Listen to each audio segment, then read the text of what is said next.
Honorable members, when the House suspended its business at 1 p.m., we were debating the resolution for the transfer of land. I presume we are ready to continue. As many, the chair recognizes the honorable member for Kalani. Thank you, Mr. Speaker. I just want to wait for a drink of water before that clock starts. Oh, yes.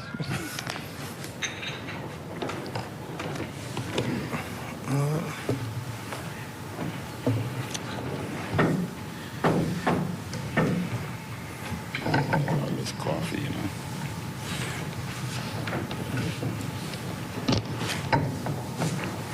Thank you, Mr. Speaker. Mr. Deputy Speaker, as usual, I have several documents that I would refer to. One from the World Bank that I would adopt on table, and another from the Tribune that, again, I will adopt on table at the end. Mr. Deputy, I entered public life with the objective of helping provide opportunity to Bahamians to get ahead in life. I was especially motivated to help those who came from common places and humble beginnings, as I did. I love our country and I love its people. It has always been my desire in public life to lift up as many of our people as possible. Our people are hardworking and they are industrious. If given a chance, Bahamians have the creativity and drive to make the most of an opportunity given. We are here today to approve this resolution to transfer land from the Accountant General to the Minister of Housing for a housing development.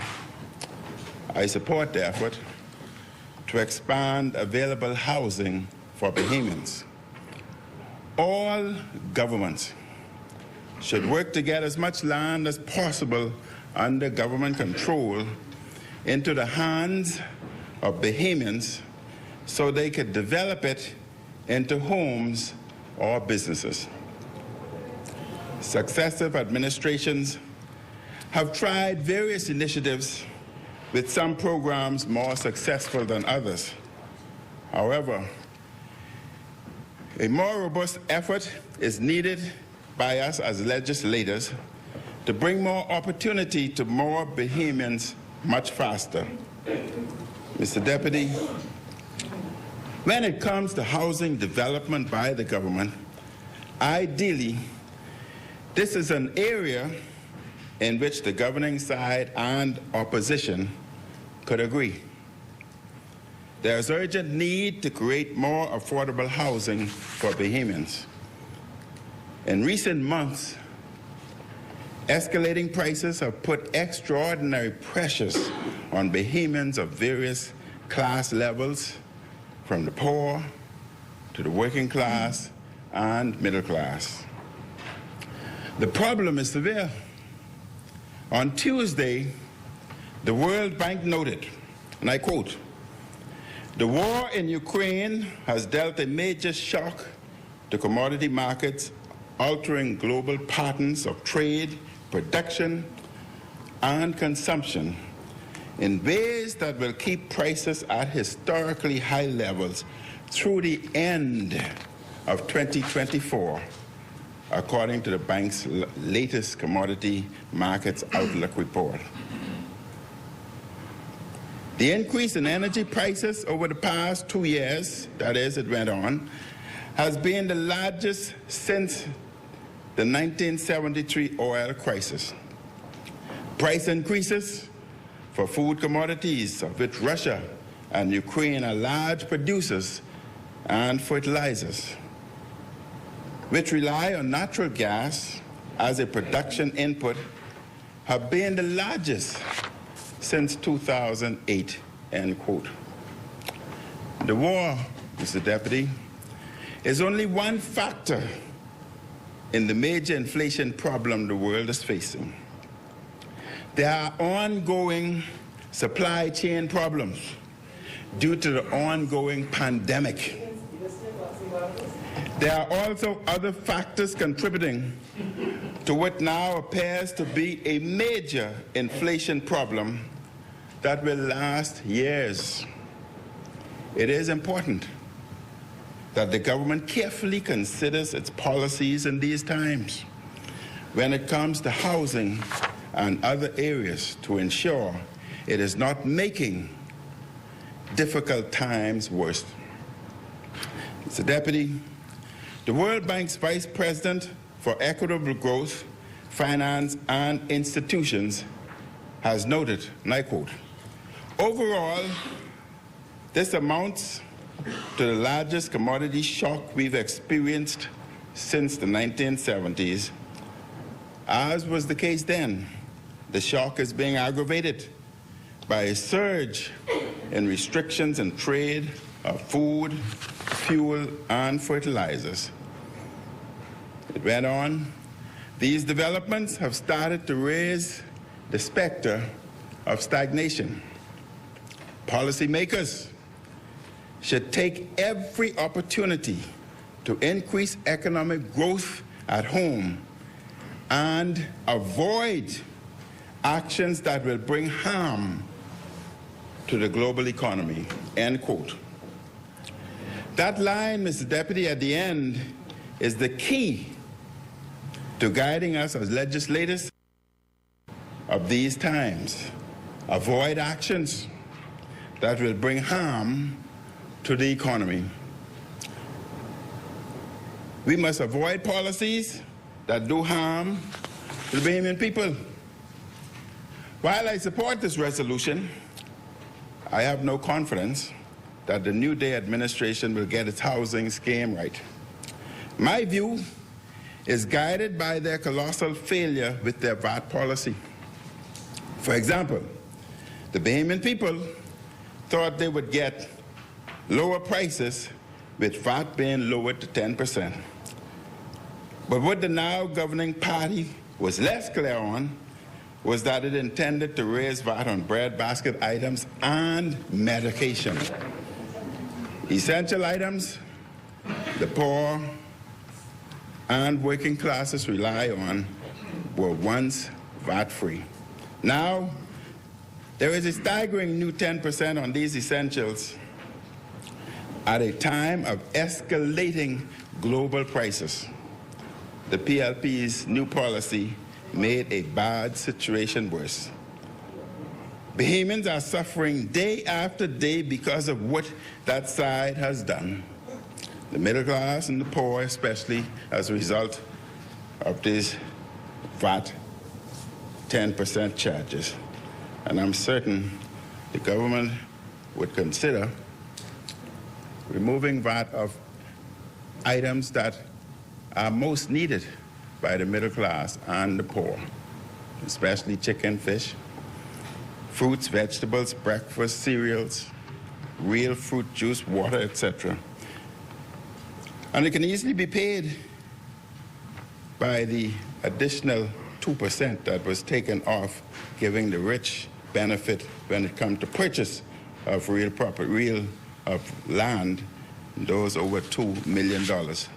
Mr. Deputy, when it comes to housing policy, there is a difference between the FNM view under my leadership and that of the governing side. Their primary focus when coming to power is getting their supporters straight with contracts, jobs, and perks. They are still making up jobs to get PLP straight. When it comes to housing, the governing party likes to give big deals to its contractors to develop government housing projects. Time after time, when the progressive liberal party is in power, there are scandals when it comes to housing. Unqualified supporters who cannot get the job done are given contracts. Houses take a long time to build. And Mr. Deputy, I refer back to 2007 when we came in. We had to spend the first 1 to 2 years just budgeting $3 million just to repair homes that were constructed before we could even commence any. Many are not finished. Of those that are finished, quality work is often poor. There is consistently the problem under the administration of difficulty accounting for expenditure. Their side always have big talk at the beginning of a PLP housing initiative. And a few years later, the newspapers are filled with allegations and horror stories. We had a different policy view. It was our position at that time, Mr. Deputy, that the government should supply the land for state housing developments. Access to land is difficult in the Bahamas. Prices are extremely high and continues to rise. The recent buying spree during the pandemic has sent prices even higher. This spike has been driven by foreign buyers seeking safe places to park their money. Mr. Deputy, what at Prospect Ridge was a model I stand by. The government has given all kinds of excuses as to why they did not go ahead with that project. The reasoning was ridiculous. It seems that they just did not want to complete a good project that was commenced by the FNM. We are making it easier for Bahamians to become homeowners. Our model at Prospect Ridge was for young professionals. However, the model could be used across the board. At Prospect Ridge, we proposed for young professionals to be able to buy land at a cost of $40,000 residential and $50,000 commercial. And we were prepared, based on the circumstances, to decrease those costs. This area is an upscale area. The facility would have had drains, parks, clubhouse, pool, preserved wetland, and preschool.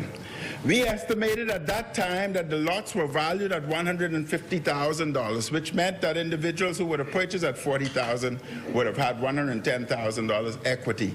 Today, the estimation of that land is $200,000, meant that individuals purchasing at 40 would have $160,000 equity. This would have given young Bahamians extraordinary equity right away. The development was for first-time homeowners. The equity in the land could be used to secure a loan for construction, and the young people who secured lots would have been able to organize their own construction, and therefore the liability falls on the contractor, not the government. This is important, Mr. Deputy. Much of the upset, confusion, and money mix-ups in state housing projects happen at the construction phase. Our model was for Bahamians to find the builders they trusted after the government provided the land at an affordable price. Who a person wants to build his or her home and at what cost should be up to them. Under this government preferred policy, will potential homeowners be bound to have PLP contractors building their homes? We all know, and what will come from that. Under our Prospect Ridge proposal, which this government is not proceeding with, just over 1,500 applicants were received. Mr. Deputy, over 300 of those applicants had already received their letters of commitment from commercial banks for construction without having to come up with one red cent as down payment because of the equity. There were over 300 lots in such development. There was enthusiasm from the young people who applied. We were committed to ensuring that all who qualified would have received a lot in either the Prospect Ridge community or similar developments on New Providence, and we had identified 2 additional locations to proceed. Our administration was also committed to expanding this young professionals land program to Eleuthera, as lands were already identified in central Eleuthera, Exuma, Abaco, and Andros. We intended to, with those who bought land and development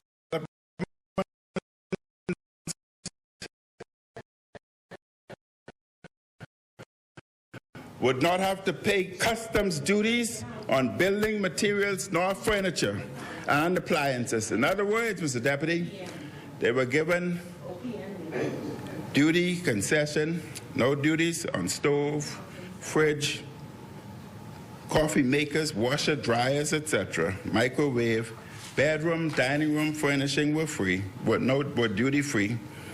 Additionally, they would not have had to pay real property tax for 5 years, with possibly extending to 10 years. $1,000 each.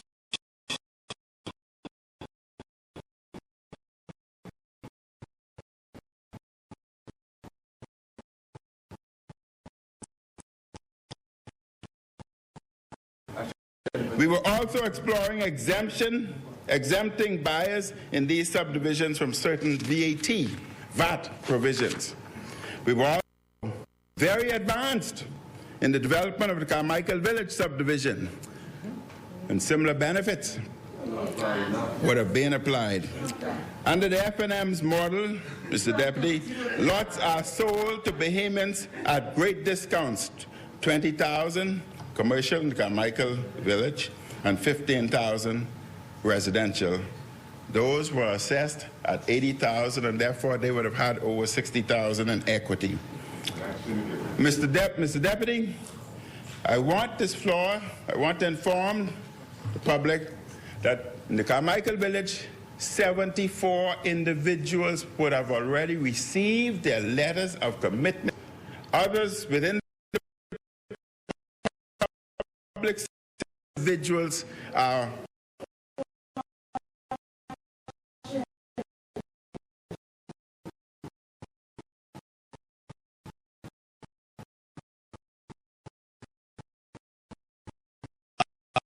fairly treated. The government makes infrastructure investments, and Bahamians then start with great equity. Under the PLP, Bahamians may be bound to certain contractors and developers. So-called low-cost homes under the PLP are not low-cost, because the low-cost homes in the Bahamas are by far more expensive than those Jamaica, Trinidad, Barbados, etc. And there is a stark difference between how our party tries to empower Bahamians and how their side works. If you do not like the quality of the work on your home under the PLP, if you do not like the pace of work, then you're stuck. They will not go against their supporters who have the building contracts. I believe, Mr. Deputy, the governing side will choose their contractors over the Bahamians. Mr. Deputy, I read with interest the prepared remarks yesterday of the member for Elizabeth, who is the Minister for Housing. She appeared defensive when it came to Pinecrest subdivision. Clearly, she's hearing some criticism of what is happening there. And I asked the question, were all proper approvals given before work began? I only say, when I ask questions, be certain that I know the answers. Has approval been given yet for the amended plans submitted? That is, the plans that are now in place. Is the contractor building from his or her own pocket, then selling to government under the Affordable contractors' benefit.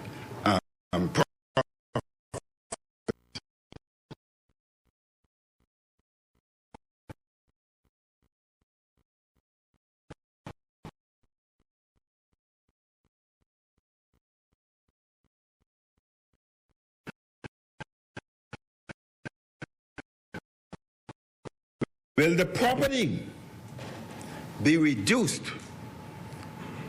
to the purchaser because the property is government's?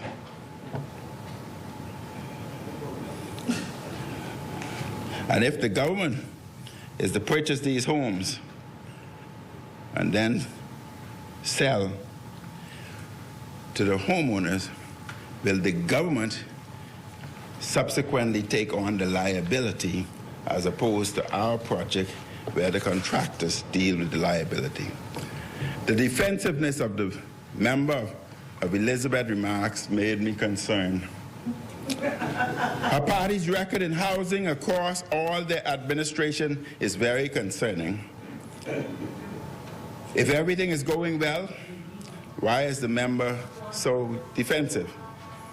Who is criticizing what is happening at Pinecrest? What is the criticism? Mr. Deputy, I want to point out, sorry, and the home industrial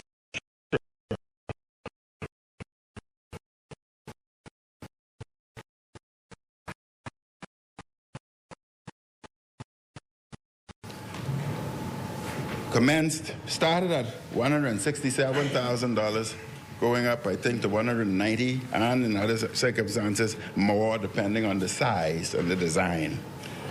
We thought that was a bit expensive, and subsequently had dropped the prices to $140,000, as opposed to the $170,000 or more individuals would have paid. And there were members who said that those who did not get the benefit since that. And, Mr. Deputy, I want to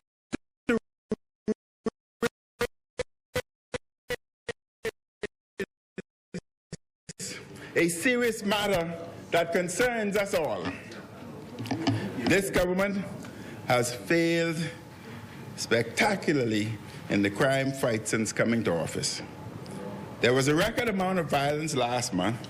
Shootings and killings were near everyday occurrences. Most of the problem has been in New Providence. Bahamians are afraid. One of the main answers the government seems to have is giving a national security contract to Rodney Munker. And responsibilities.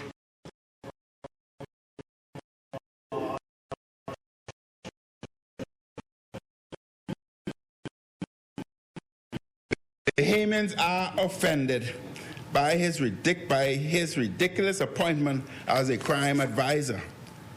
In a serious crisis, is this one of the best ideas the Prime Minister can come up with? As bad as the level of killings was last month, the PLP crime crisis now appears to be spreading. It is affecting our tourists too. A Nassau Guardian story on April 27th was titled, "Fernanda, Armed Robbers Recently Targeted."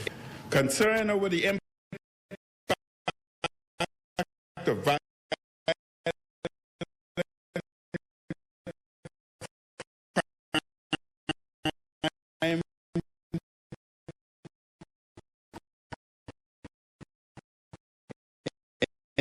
in the Bahamas on tourism industry, as he urged the public to cooperate with the police. He made the comments when asked about a recent advisory from the U.S. Embassy in Nassau, which cautioned U.S. residents about crime levels here in New Providence. Fernandez cited a recent incident at a golf course during which several tourists were robbed. Fernandez did not provide details about the incident, and we are very concerned, he said during a press conference. That is our bread and butter. Tourism is our bread and butter. So every right-thinking Bahamian should be very concerned about that. He went on, and if they know who the culprit is, with respect to that recent matter at the golf course, they should turn him in, and turn him in now, because that is our bread and butter. He went on, if the tourists stop coming, then we are finished. And we will not stand by and let a handful of individuals destroy our country, end quote. This recent escalation to the tourists could mean fewer and fewer people coming to our country. This would mean fewer jobs for Bahamians. It could mean less money circulating around the country. The Prime Minister's failure to lead on crime is threatening our entire economy. I am sure he does not want to advertise his failures and these crimes on billboards at various roundabouts all over New Providence. Bahamians are scared that in this time, this crisis time, one of the people the Prime Minister could think of to give guidance is Rodney Munker. No wonder things are drifting from bad to worse. Prime Minister's failing spectacularly. He has not been able to put together a coherent crime strategy. He has not been able to find the right advisors. The member for Freetown is the wrong person to be National Security Minister. Mr. Munker is the wrong man to give advice. The people, the government wants to help with this housing initiative, want to live in safe communities. They need the Prime Minister to do better. Seeing that the talk show duo of Freetown and Munker have failed to give the government good advice on crime, maybe the Prime Minister should turn to alternative voices in his party. He must try something different. It is early in this term. However, if the Prime Minister keeps on the course he's on, his legacy will be as a Prime Minister who allowed a worsening crime problem in the country to get even worse. Mr. Deputy, we believe each and every Bahamian is entitled to a house. The methodology and the approach and the method by the PLP is different from ours. Ours was providing the land to Bahamians. The land is theirs. Give the land to the Bahamians. The materials are duty-free. The equity in the land would allow them not to come up with any down payment. All materials coming in are duty-free. All furnishings, duty-free. No real property tax, plans, minimal cost, and the liability, should anything happen to the home, falls on the contractor of their choice, as opposed to the liability falling on the Bahamian populace. Mr. Deputy, may God bless our Bahamas, and thank you very much, and I hope that we would have the arrangement that we have agreed to dispatched to the Speaker as soon as possible. Thank you, Honourable Member. Order that the documents be brought up.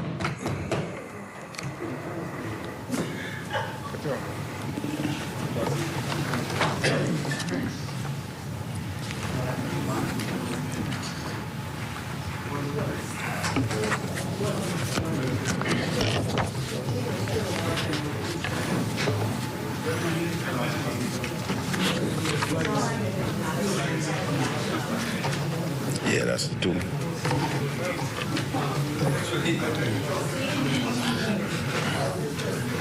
I didn't know political ploy says that's not politics. Order that the documents to lie on the table.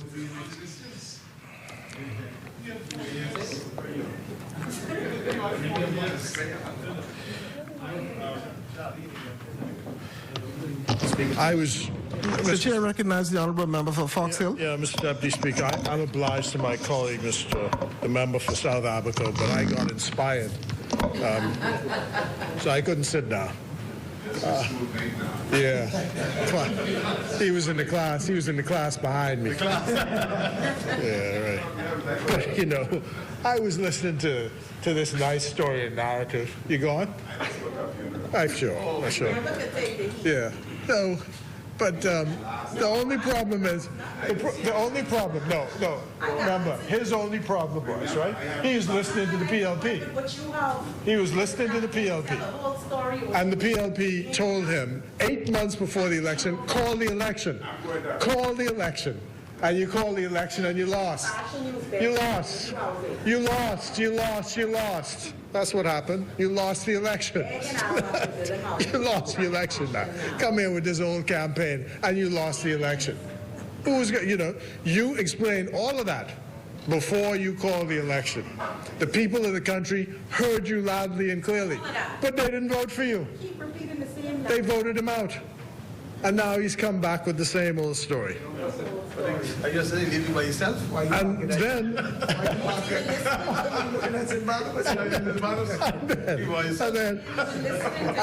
the point is, and we had to do this right after he sat down. The thing is, I watched very carefully about this legacy. Not one of his members got up to defend him. Not one. Not one. They didn't say a single word. He's the independent inspector, guys. Yes, right. And you know, last I heard, he wasn't a building inspector. He was a gynecologist. No, he's Inspector Gadget. Huh? The former prime minister is a gynecologist, not an inspector of buildings. He inspects something else. You don't expect. Say it. Your thoughts are uncommon. Your thoughts are uncommon. Oh, Lord. I mean, I could really have a lot of fun with this now, you know. And then, wasn't it the record number of people, he's talking about crime, the record number of people killed in one day, 6 people in one day. That was on his watch. And they still haven't found out who did it. And you want to talk about crime? You know, you could get sanctimonious about crime and warnings by the U.S. Embassy. The hotels in the Bahamas at this point in time are full to the brim, overflowing. That didn't happen under his watch. Hotels were empty. The country was locked down. We told him that was a bad idea. Locked the country down. Took away our civil rights. And now he's suddenly concerned about VAT and the poor and crime. He ought to, I think it was the member of parliament for Southern Shores, was it? Who said you hang your head in shame. While you are at that funeral, sir, you need to shed some tears for yourself, for the wickedness and evil that you wrought upon this country. I mean, a disgrace. You know, at least former prime ministers, I thought, used to be quiet for at least a year or two and let their successor, you know, get his grounding and then make some comments. And then when you make comments, you're judicious in your comments, not personal in your attacks. But the prime minister is hiring Rodney Monker, and is this his best idea about crime? But Monker, I believe, will fix you up good when this program starts. And then about PLP contractors. The only thing that we are concerned about is whether contractors are qualified. Correct. Are they qualified? Are they Bahamians? Never ask anybody what their political party is to get a qualification. What I do know is there's a man with a very famous name connected with all the big projects of the Free National Movement over and over and over again. I know that. That's right. I know that. No, I just don't. See, I just don't want to be tempted. I just don't want to be tempted to call anyone's name, because that person, he got it lawfully. He did it lawfully, as far as I know. So he's not the issue. The problem is the philosophy. You know, he was your boy, so you ensured that he got the big contracts. You know, big contracts, got them all, did well. And I hope he gave back to the party. I hope so. When I see him tonight, I gotta ask him. Say, how much you gave them during the campaign? How much? You know? How much? How much? And then the only issue, again, is did the Progressive Liberal Party act lawfully? That's all. With all the things that we did, whatever accusation you are making, did we act lawfully? Is the minister acting lawfully now? All the minister came, pardon me, to the House today was to say, we want permission to transfer this land from the Accountant General to the Minister of Housing so we could do particular work. That's all. That's all. And we happen to have a philosophical difference between your housing program and our. We hear what your program is. The people of the Bahamas rejected that program. So we have our own program, which we promised to do. And the minister is carrying out the blueprint. That's what she's doing. That's it. You know, and then this business about, I mean, I just find it galling that their party, galling, you know, as in damn fool, you married a galling.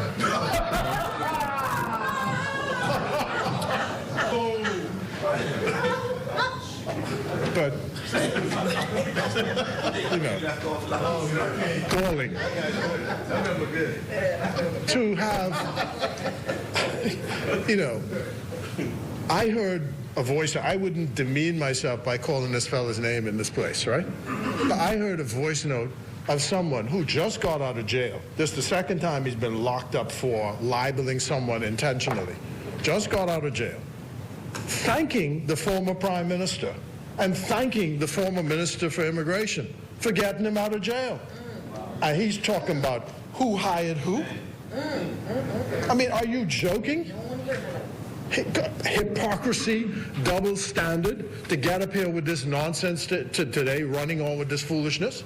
And you think the Bahamian people don't see through that?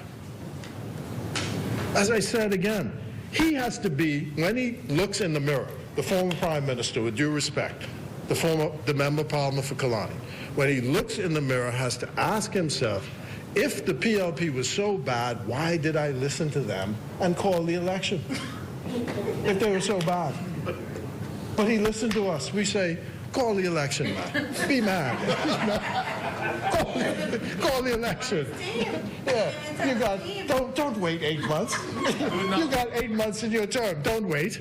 Call the election now, man. Be mad. Call the election. You know? And what do? Woke up one morning and says, yes, God, I'm going to call the election. You know? And guess what? He sank like a stone in the ocean. Lost, and lost big time. I heard one of his fellows said they didn't even know election was coming. They found out on TV. When they looked on the TV, there was the policeman standing on the steps reading the proclamation, say we go into election. They had no idea. No idea. 8 months. You know when the term was up? Let me remind you, those of you who are sitting on it. The term would have been up the 24th of May, 2022. You could have been sitting in the government. Blame that man. You lost your job. You lost your job, man, because he called election 8 months before he's supposed to do so. At least one more paycheck. Yeah, couple. Plenty. 8 more paychecks. 8 more paychecks. You know, policemen saluting you and, you know, sirens up and down the street for 8 months. He gave all of that up, you know. To calling the election, listening to the PLP, and then he lost. Oh boy, I don't understand this. Anyway, he's gone off to a funeral. God bless him. So, the regime of this resolution is quite a simple one, and it is to pursue, or so that the philosophy which we have about this, and I was explaining before the session started to the member for St. Barnabas about, or it may have been to one of my colleagues here on the benches, is that what I discovered in all of the years that I've been in public life is that the people who head households in this country are single women. Yes. Single women. They save their money. no matter how much they get paid, they save their money. And time again, I've run into, I know a lady who lives offside Hillside Park Road, the road which is just opposite Kingsway Academy. And she was saying how she had been living in this apartment, paying $800 a month for something like 20 years, but could not qualify to get a house. Makes no sense. I mean, I don't understand how that's possible, because certainly $800 is pretty close to a mortgage payment. But the issue is always the down payment.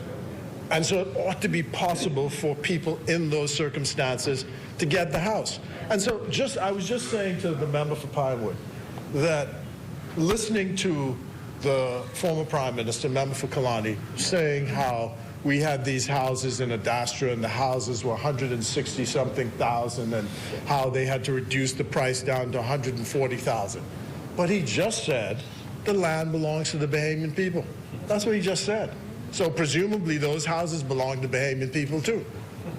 So the same way he used the logic to say he was going to give $150,000 of equity in this fanciful program that he produced just before elections, he could have decided to sell the houses to these same people for $40,000.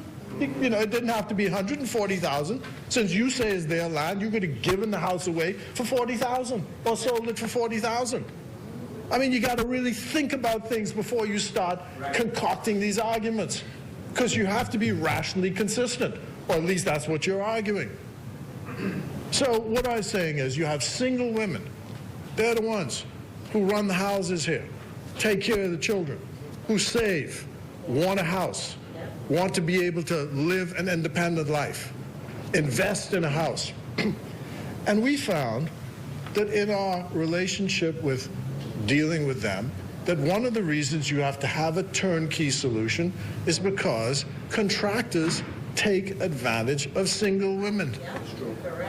You talking stuff about you're going to have a service lot and you're going to set this lady to go and negotiate with these contractors to build a house. Are you joking? You know, first of all, they're going to want something else first before they start building the house, right? Oh, you know. Down payment? That's the down payment? You know. That's the down payment? But by the time you get past that, you know, and the charges start adding up, you know, why you want to leave them to that device? So the government wants to have a turnkey solution. The government does all the negotiating, the inspection, make sure that the house is built properly, and say, here, madam, here's the key. That's it. And you get in the house. That's the best solution. And this applies also to the number of public servants. And usually the interactions that I've had are people who have regular incomes, Defense Force officers, police officers, civil servants, who've diligently saved their money and have the down payment and are now on a list pre-qualified by the Bahamas Mortgage Corporation or at the Department of Housing. And so there have to be special programs for them.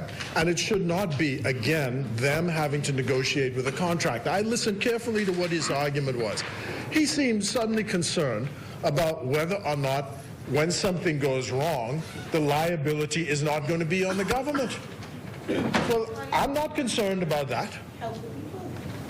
What I'm concerned about is that the houses get delivered, the houses are built properly by qualified people. That's what I'm concerned about. And that we have a program which makes sure that there is an equitable outcome for people in the lower socioeconomic groups who, without a helping hand, would never be able to qualify for a home. That's what I'm concerned about. Whether or not I get sued by some lawyer afterwards because something happened, that's not a question for me. So what the former Prime Minister is arguing is that it's better for us, better for the government, that if something goes wrong, the liability falls on the contractor.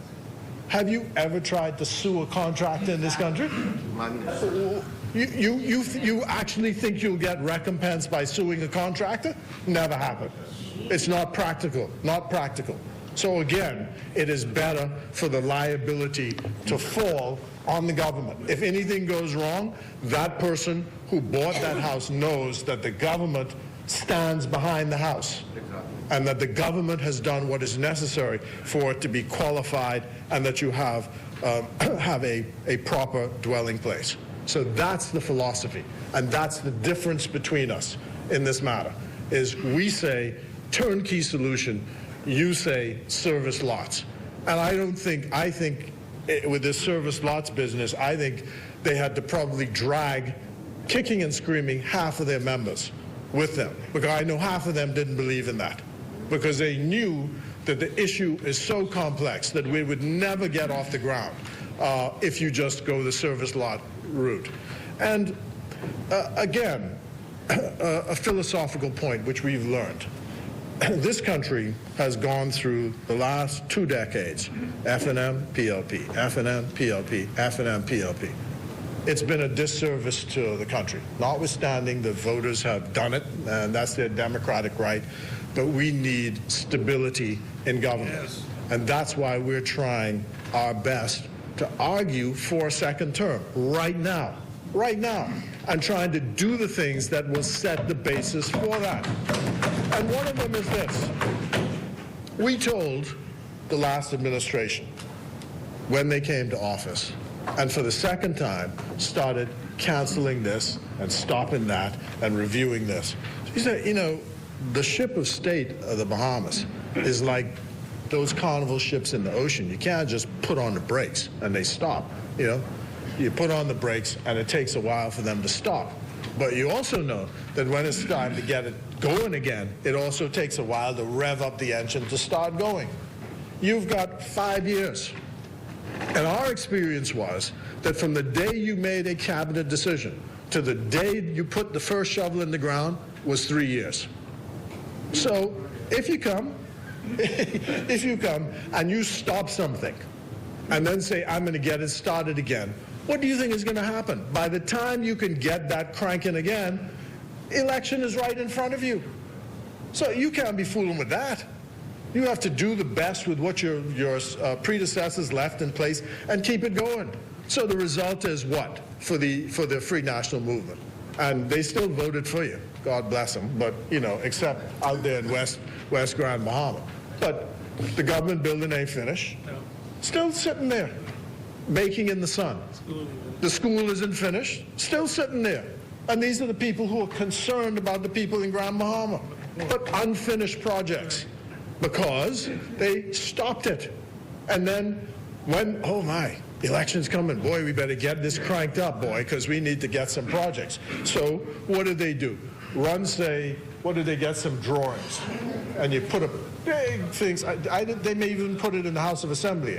You know, come here with a pointer and say, oh, this is what's going to happen, and this is going to be a wonderful thing, and we're going to give a land to professionals, and, you know, this is going to be our program, our housing program, and this is going to give $150,000 worth of equity to young professionals. Yeah, right. So, but this, you know, election coming and running out of time. And as I said, remind them, they, you know, when the program came, he had 10 months left. But after he did this program, the next thing we knew, the fella dissolved the parliament. Huh? Yeah, listen to the PLP. We so dumb, you know. He say we ain't got no sense, right? But he listened to us. Call the election. Well, guess what? We smarter than you. Because I think we won.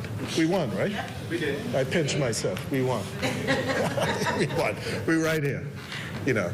And so we are doing the best we can to run a government which is built on the principles that we campaigned on and trying to stick philosophically to what we are, which is we want to look out for the least of our brothers and sisters, because those who are better off are better equipped to take care of themselves.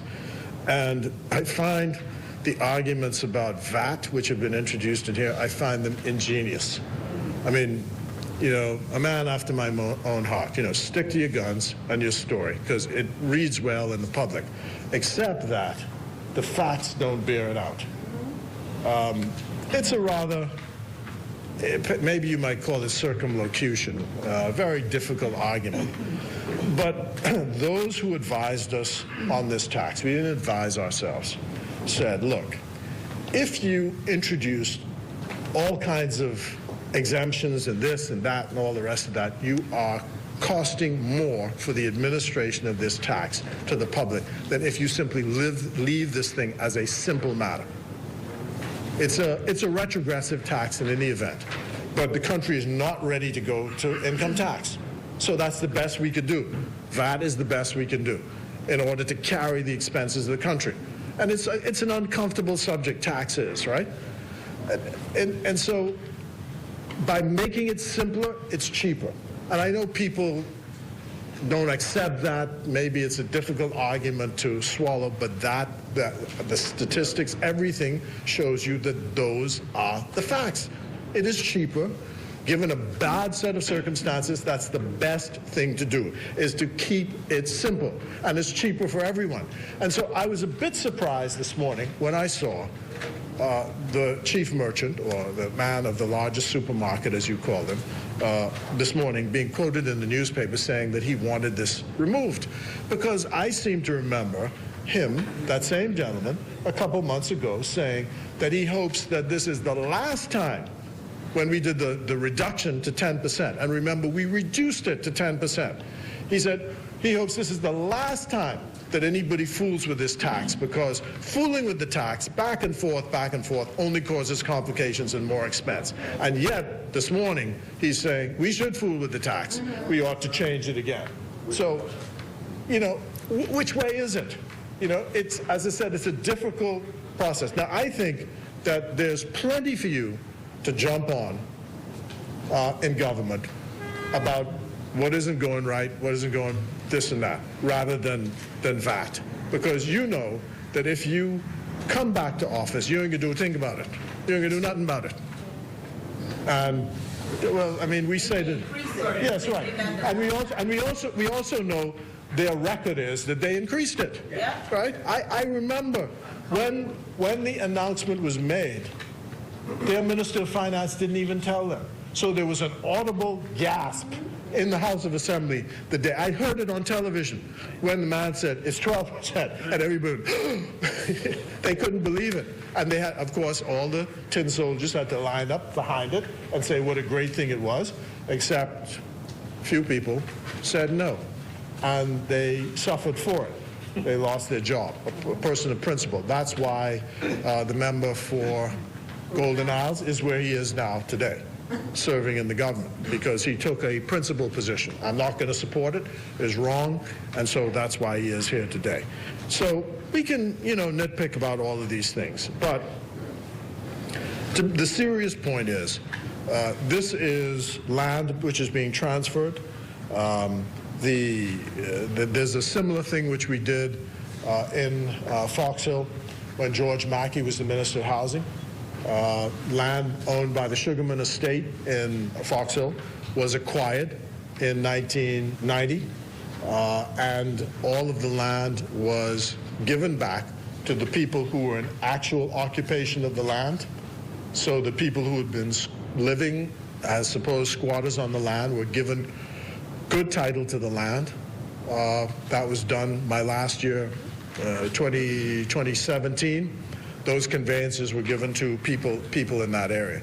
And the problems with title to land is an issue all around the place because of, first of all, the misuse of the Quieting of Titles Act. If people want to straighten out their titles, it is so expensive to do that one of the promises we made in the Fox Hill area is people who had been in actual occupation of the land beyond the prescription period, who could prove that what you would do is the powers of the government to publicly acquire the land, give the title back to those who were in actual occupation, and they got a clean title. Once they get a clean title, then that gives them the ability to utilize the land for their development and onward progress. So these are little things that we in the Progressive Liberal Party have been trying to do to make sure, as our former Deputy Prime Minister and Governor General said, and as quoted by the member for Elizabeth, to wipe every tear from every eye. It's a long journey, difficult journey, complicated journey, but we are trying to get it done. And the transfer of this land I believe will help. The minister is diligent and assiduous in her work with this, and you can tell, don't fool with her, because if you fool with her, it's like poking the bear. You can get what you're looking for. So that's all I say. Now, I worked with her for 4.5 years. I was looking forward to working with her for 5 years, but somebody called the election, and so I end up here. So, thank you, Mr. Speaker. As I said, I hope our former Prime Minister sheds a tear for himself, because it's really sad that this is the best he could do to defend a bad legacy, when, in fact, what he ought to be is quiet. You know, silence in this time for him is golden. Thank you. Thank you, Honorable Member. As many.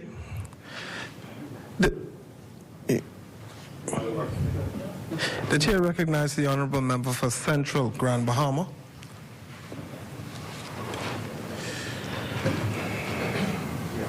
This is stable one? Thank you, Mr. Deputy, and good afternoon, yes. Bahamas.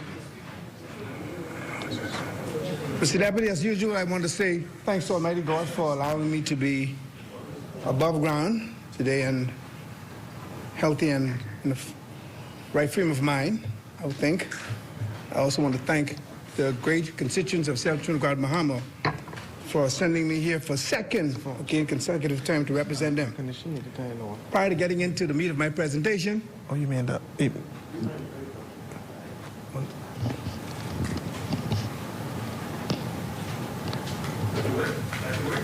you. Yeah. We can continue? Continue? Continue, Member. Oh, I'm sorry. I thought.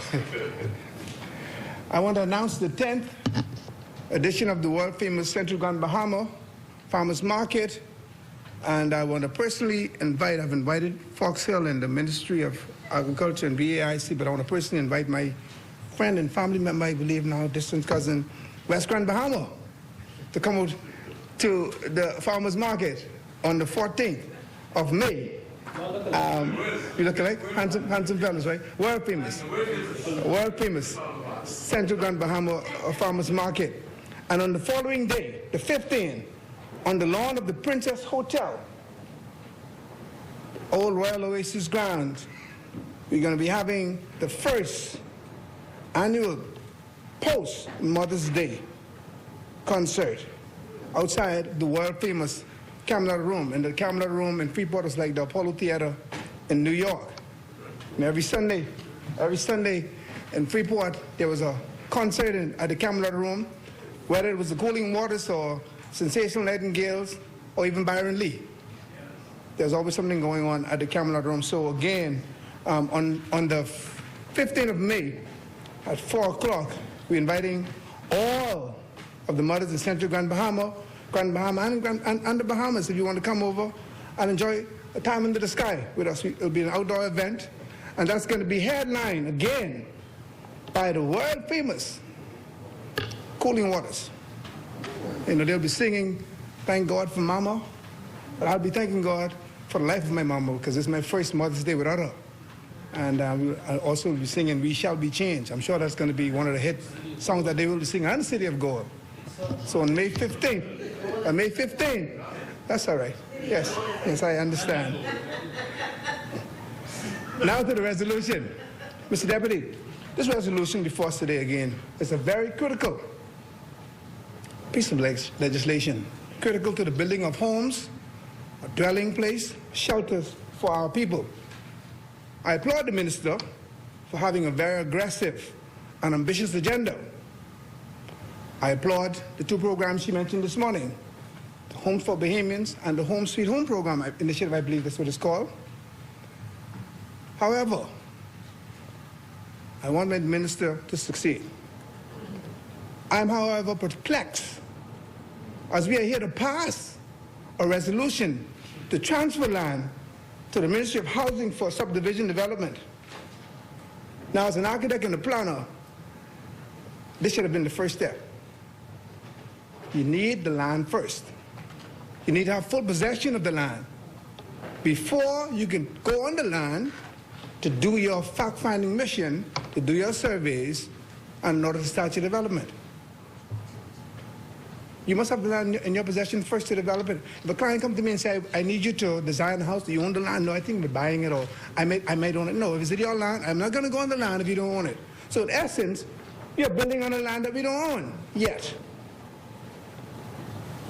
So it seemed like there was a little misstep there. A little misstep. You started, in my view, to work on land. And yeah, you may say, well, the land is owned by the government, but we all know, Mama may have, Papa may have, but God bless the child that have his own. And if it's even it's in the same compass of the Bahamas government, foreign affairs cannot go on sports land and build. Education cannot go on foreign affairs land and build. The land must be allocated properly, handed over to the various departments. So we are here today seeking a resolution to develop. We should first own the land, have possession of the title. And like I said earlier, I sincerely want the minister to succeed. I want to caution the minister and the team and remind him of the phrase, haste, make, waste. Do not be so anxious to achieve great numbers and setting records. Be more focused on getting it done right. It is better to build one home right than to build 1,000 homes wrong. It is better to build one housing division right than 10 wrong for the sake of speed or setting a record. A home, as indicated earlier, is the single largest investment that most people make.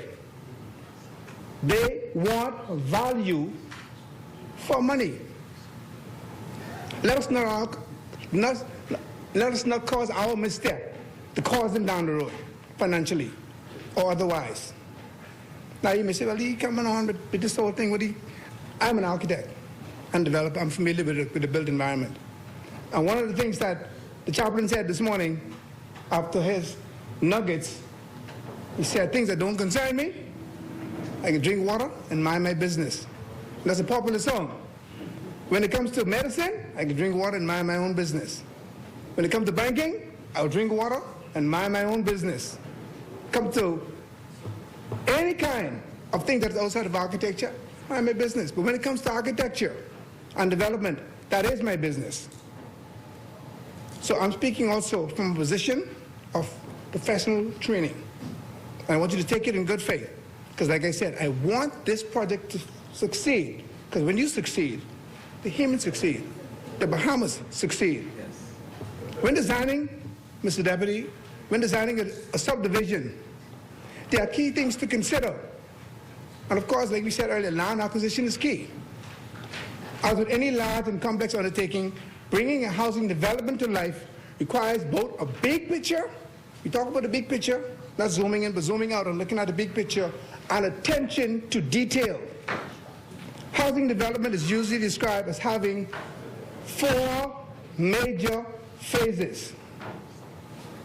The first is concept, land use study, having a land use plan. Whether this subdivision is going to be a linear design, it's going to be a radial design, it's going to be a nuclei or nucleus design.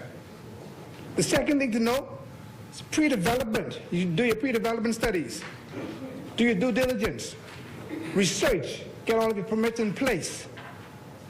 We asked earlier, are the permits available? Are they going to be tabled? The next phase is the construction aspect of the project. First, the horizontal construction, the substructure, the road networks, utilities, or horizontal construction. And then we have the vertical construction, or the superstructure. And fourth, lease up or the occupancy.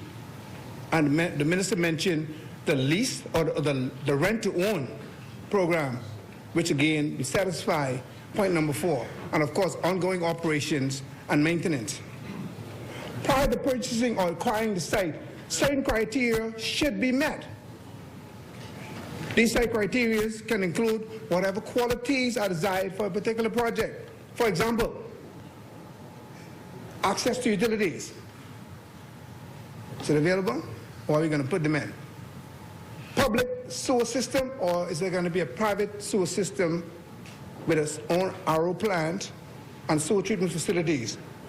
Is water available to accommodate the preferred building types and also the number of units? Did we do density studies to determine how many units we can put in that subdivision based on the Town Planning Act? Proximity to an established residential area. Did we consult with the residents next door? See, location in areas that are environmentally sensitive. Is that where it's located? And again, this is information, this is not nitpicking, this is information that our homeowners and our developers need to know. And I'm not in there clowning today or trying to throw shades. This is my training. Closer to employees, to employees. Of course, close, I see it's close to shopping and the school is not too far down the road. The land that we are discussing today is unoccupied and on the market. And it's being asking for it to be transferred for a very exorbitant price of $10. We can afford that. Even though the land is unoccupied, questions ought to be asked. Why is it unoccupied and have been undeveloped for so long? Why is it sitting there for so long? Successive government overlooked. They didn't touch it. You see, we always talk in life about low-hanging fruits. Sometimes low-hanging fruits may be on the tree for a long time. They may be right there. No one pick it for various reasons. Those fruits may be damaged or tainted. And you know, when I go down to the beach and I go to pick cocoa plums or sea grapes, the sea grapes and the cocoa plums that is near to the ground, I ain't touching them. Can be damaged naturally or through tampering by humans or animals. See, this appears to be a low-hanging fruit. It's in our face. We should carefully examine what we are dealing with and wonder why, like I said, it was there for so long. Why didn't anyone else touch it?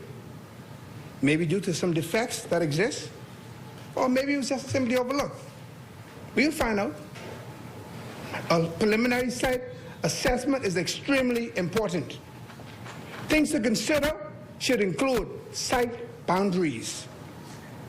We all talk about topography, identification of abutting properties and current uses, identification of anything that would indicate environmental issues, have them highlighted, access point to the site, site utilities, and existing utilities in abutting streets and current zoning. You need to know these things. For sites that do have wetlands or other setbacks, the buildable areas need to be determined. Now, 2 critical studies ought to have been done, and 3 types of surveys should have been done. And I'm thinking that a question was asked, were they done? The answer was yes, hoping that they will be laid. The first study is an EIA, an environmental impact assessment. It's an environmental decision support tool which provides information on the likely impact of development projects to those who take the decision as to whether the project should be authorized. The second one that we do not use often is called an EMP, and I'm sure the member from ICAL is familiar with it. Environmental Management Plan. That's a plan used as a guidance document to measure and achieve compliance with the environmental protection and mitigation requirements of a project. These are typically requirements for projects, permits, and approval. Well, Elizabeth said they were done. Our leader asked that they be laid. We believe you, but we just want to verify. They're the documents in this honorable house. That will give us a little more comfort that our people are getting the best bang for their bucks. If it's there, it's not a problem. And again, like I said, I'm not here nitpicking. This is a part of my training, and I want to know that I understand fully what it is that we're seeking to do. I mentioned 2 types of studies, and there are 3 types of surveys that ought to have been carried out. A boundary survey is number 1. A boundary survey is an important component of pre-construction due diligence. The boundary survey establishes the perimeter, what we often call the footprint of the site, as it relates to site's legal description. And the legal description is pointed out in this resolution that was tabled. It must be compliant with the Town Planning Act in reference to setbacks and buildable areas. And setbacks are very important. Deals with fire spread, right to light, emergency access, access for service vehicles. That's why you need a boundary survey, and you establish the buildable areas. The second one is a topographical survey. It locates all of the surface features of a property and depicts all natural features and elevations, the lay of the land. In essence, it is a 3-dimensional map showing slopes, runoffs, basins, and of course, foliage if necessary. And you know, one of the things that Foxwell spoke about yesterday, and it is one of the things that really irks me. When a client comes to me and said, hey, I want you to design a house for me or a project for me. I bought a land and I already cleared down. I want you to come have a look at the land. No, that is not the first thing to do. You do a proper topographical survey, and in fact, you tag trees that you can keep, that can become a part of your landscaping moving forward. Was this done? The topographical survey will allow you to establish benchmarks relative to the floodplain. And when we see videos floating around with flooding and so forth, did we do a proper topographical survey? What is the zero elevation? What is the benchmark that was used? Once that is determined, you now know how high you can put the floor grade. And one thing, based on what I've seen, I'm hoping that the contractor or contractors, the qualified contractors, and I believe they are, will properly use proper methods of compaction. And if we were to raise a floor by 3 feet, it is not the proper thing to do to put 4 feet of fill in the floor and you pack it down to 3 feet. At the end of the day, you're going to have washouts, you're going to have cavities. You do the compaction in layers. 6 inches at a time, compact it. Add another sandwich on top of that, compact it. So at the end of the day, you have very little settlement and you have no washouts, because based on what I'm hearing and seeing, looking at Google Maps, the flood level, the water table is very high. So you don't want to have any washout in those areas. Make sure the technical team do their work. The third and very important survey, it's called a geotech survey. And in certain conditions, in certain areas, it should be made mandatory that a geotech survey is done. This consists of gathering information about the physical characteristics of the soil and the rocks that make up the land. Determine if there are cavities, if there are any sinkholes in the area, if we have any muck, peat moss, or any other instability under the ground. We may have underground river. We have aquifers in Grand Bahama. I'll tell you of an experience I had at the National Stadium, the largest monolithic structure in this country. When I saw the design, preliminaries, did we do a geotech survey? No, but we need to do a geotech survey. Big pond is right there. We have water on both sides. We needed to do a geotech survey. Let's do some core testing. Let's do some sonar testing. Well, we bought in machines, bore some holes, did core testing. At 5 feet, solid rock. 10 feet, solid. 15, solid. At 20 feet, everything dropped down, almost into the bottomless pit.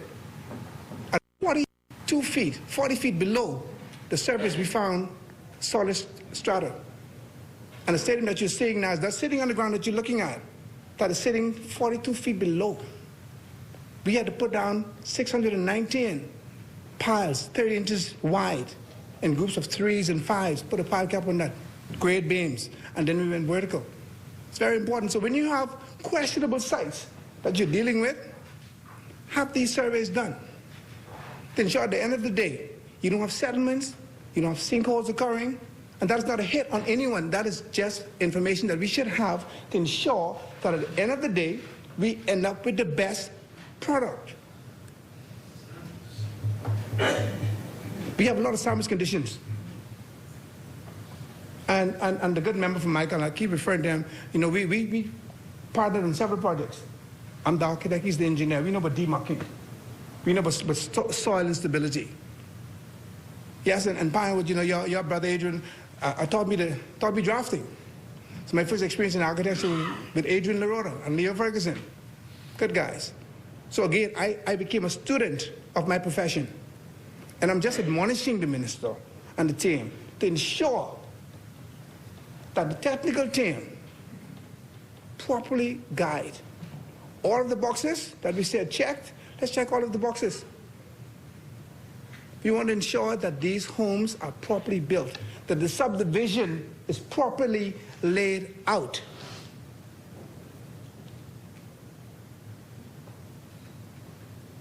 Again, haste makes waste.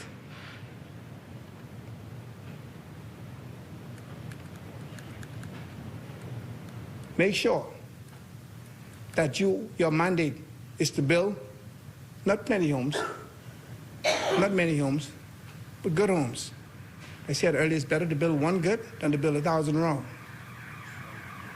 Make it a point to build good subdivisions as opposed to many subdivisions for the sake of breaking records. Understanding the fact that the Town Planning Act and the Bahamas Building Code was designed not for pretty subdivisions, not for beautiful buildings, but to make buildings safe, habitable, make it worthwhile. Having said that, I've never been long-winded. I just wanted to drop those technical points in there. Those questions remain on the floor. I would love to see the AIA. I'd love to see all of the substrata studies, the environmental impact assessment, environmental management plan. I would love to see it. And yes, the type of construction I'm hearing about this poured concrete structure. I've seen pictures of number 5 rebars in the vertical position. I haven't seen any pictures of stirrups. Maybe the stirrups are already covered up from the pictures that I've seen, because you need resistance in both directions.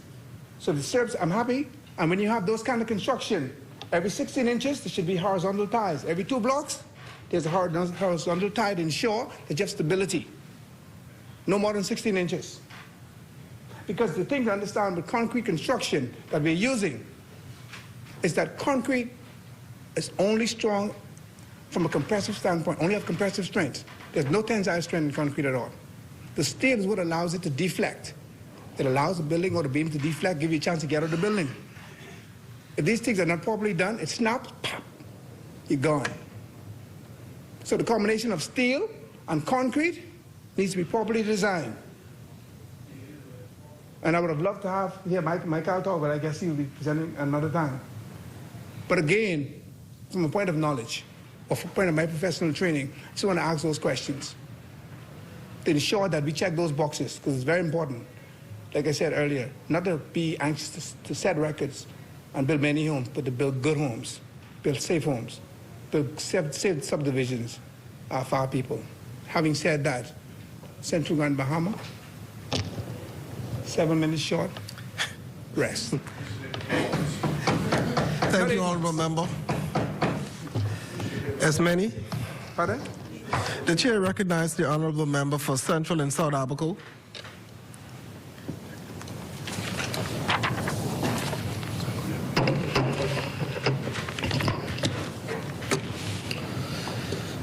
Deputy Speaker, I stand here on behalf of the constituencies of Central and South Great Abaco. I am privileged to do so, and I am an Abaconian through and through. That's why I stand here today to speak for my people. Before we get into what I'm standing for is the housing resolution, I would like to speak on a couple matters that have come to mind, and I believe it's appropriate to lay them on the floor for the Bahamian people to hear. Last weekend, I was at a funeral in Cherokee Sound for Maria Bethel, Senator Michael Bethel's beloved wife. She had passed. And sitting in the church, it was conveyed a lot of good that she's done for her community and the lengths that she's gone to help not only the individual but the community in a whole. And as I'm sitting there with two prime ministers, current and former, I'm realizing that that is something that we must express to our Bahamian people. And, you know, when we're faced with crime, when we're faced with crime, you know, it comes to mind that we must be our brother's keepers. Deputy Speaker, crime doesn't happen overnight. Crime takes a lot of time, and it's spurred by particular events, like locking down your people. Hungry people do drastic things. Children that don't believe they have a future do drastic things. These are some of the, you know, the onsets of what we're dealing with today. So when I hear about crime and you start pointing fingers at the current administration, it just doesn't work like that. And it's not the narrative that should be cast. Narrative should be cast is let's help thy neighbor. Let's educate thy youth. Let's give them opportunities. Let's feed them. Show them how to fish. Don't give them a fish, but show them how to fish so they can feed themselves for some time to come. Yes, sir. Deputy Speaker, these are things that have come to, you know, realization when hearing about, you know, crime in particular. You know, I don't want to sit on that for too long, but it's important. We got to be our brother's keepers. Speaking about Moores Island, we had BTVI down there and had almost 24 training for a skill set that they'll be needing in upcoming years when their representative brings the tourism product down to Moores Island and revolutionizes another area in the Bahamas to be an economic impact not only in Abaco but for the Bahamas in a whole.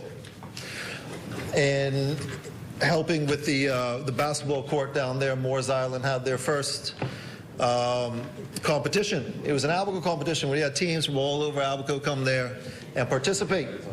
You know, we're getting kids involved in sports, involved in activities, involved in the community. Deputy Speaker, this is important. This all relates to the onset of crime. You know, we need to give our youth and give our people a future. That's what I believe the PLP is doing. This blueprint for change is real. So to move a bit away from that, carbon tax credits. You know,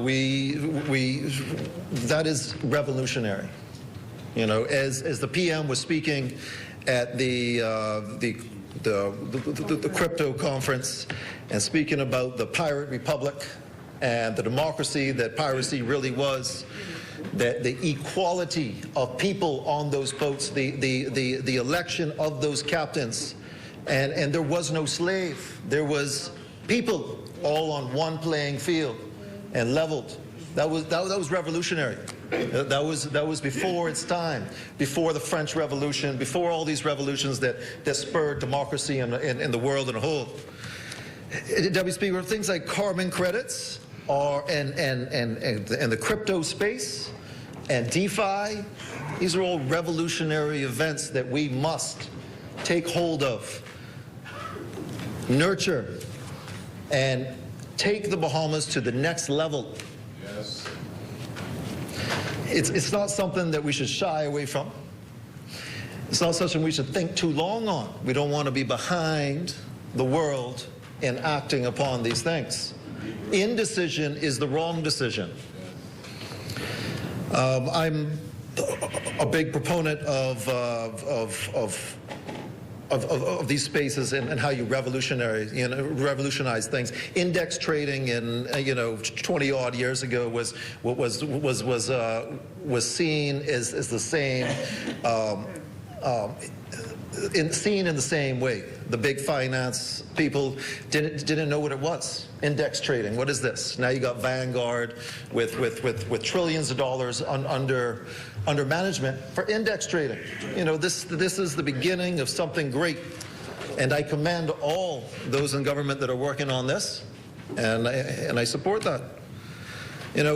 I'd be remiss without bringing up the regatta and sailing.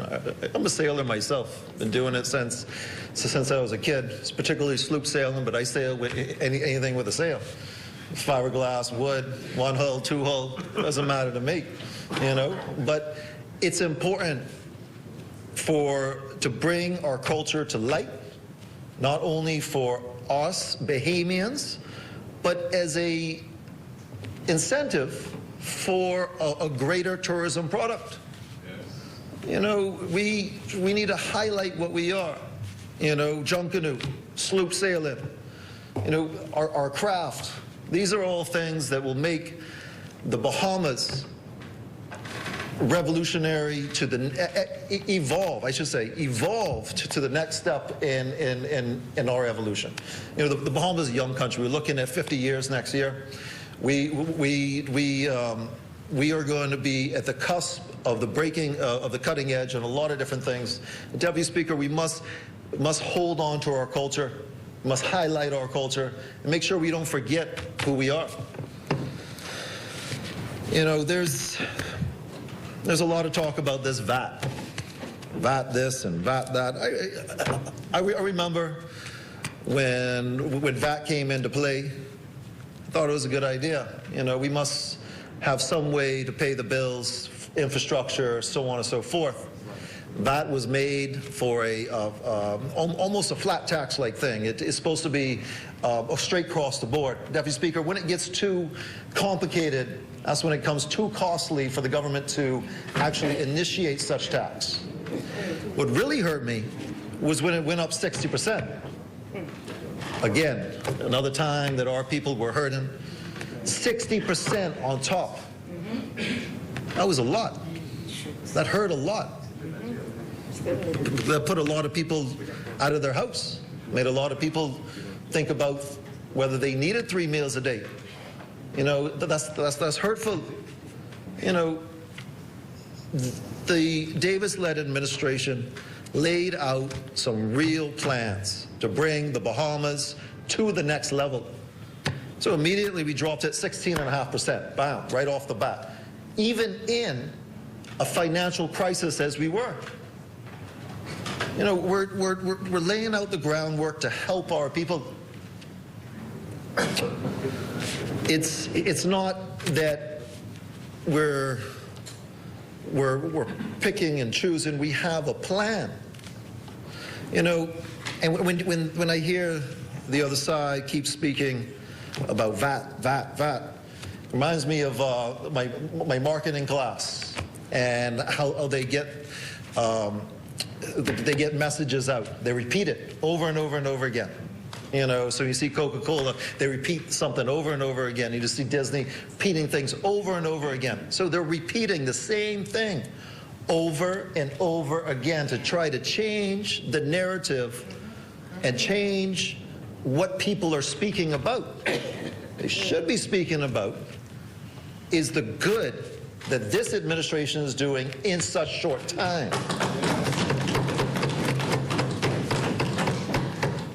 We're serious about helping our people. Yeah. This brings me to housing. I'd say Central and South Abaco, supports the housing initiatives that the Minister of Housing has brought forth. All of them. You know, we were devastated in Hurricane Dorian. And the couple little things that the previous administration did, you know, when they speak about reaching out to the community, when they speak about proper planning, when they speak about things that they were doing, it brings to mind things that I see on the ground right now. I see the misplacement of the domes right in front of Spring City with the lids not even on the cesspits, so when it rains too hard, the sewage comes up and the kids play out in the streets. I see a debris management site right across from Spring City that the toxic smells and others are just blowing over, causing respiratory problems. Those with asthma making it that much worse. You know, there was no consultation with the appropriate Abaconians to say where these places should go, because I'm sure they wouldn't have said right across the street from where we all live. No, man, Abaco has plenty of land. Deputy Speaker, Abaco is blessed with a lot of land. You didn't have to put it right across the street.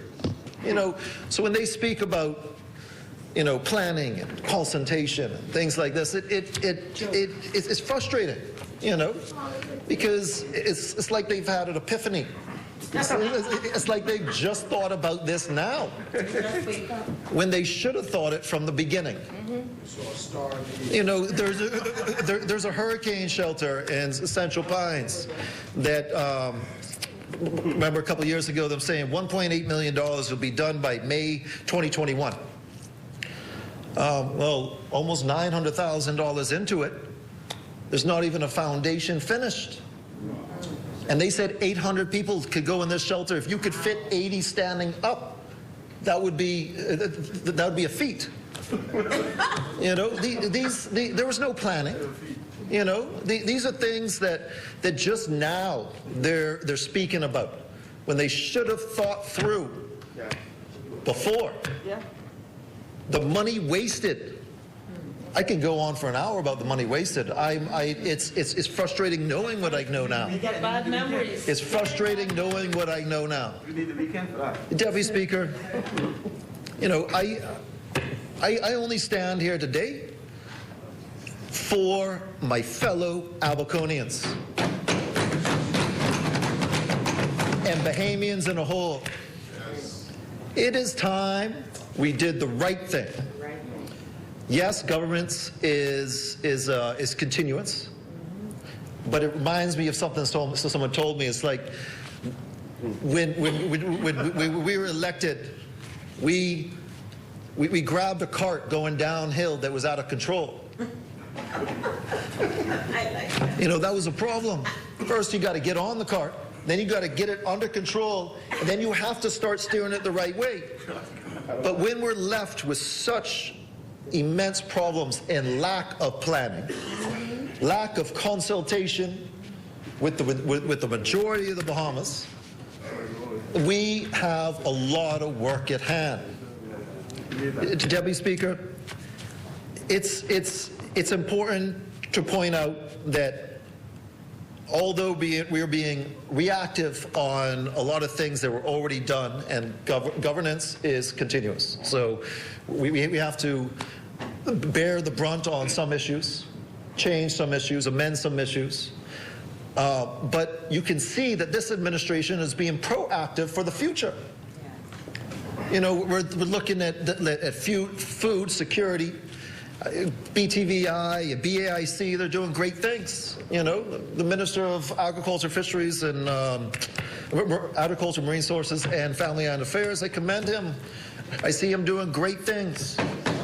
You know, as for the preservation of the Bahamas in a whole, you know, the inflation of food prices, they were that just didn't happen. COVID was a big thing, a pandemic worldwide. And then it was compounded by a war across the world that we had nothing to do with.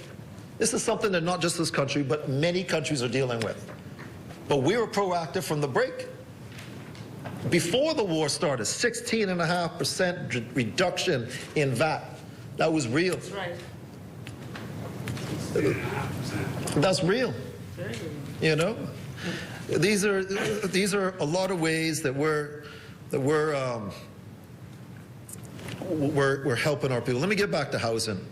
You know, the honourable member from Killarney was speaking about some kind of professional lots or something in Abaco. I'm confused because nobody knows about it. I don't know about it.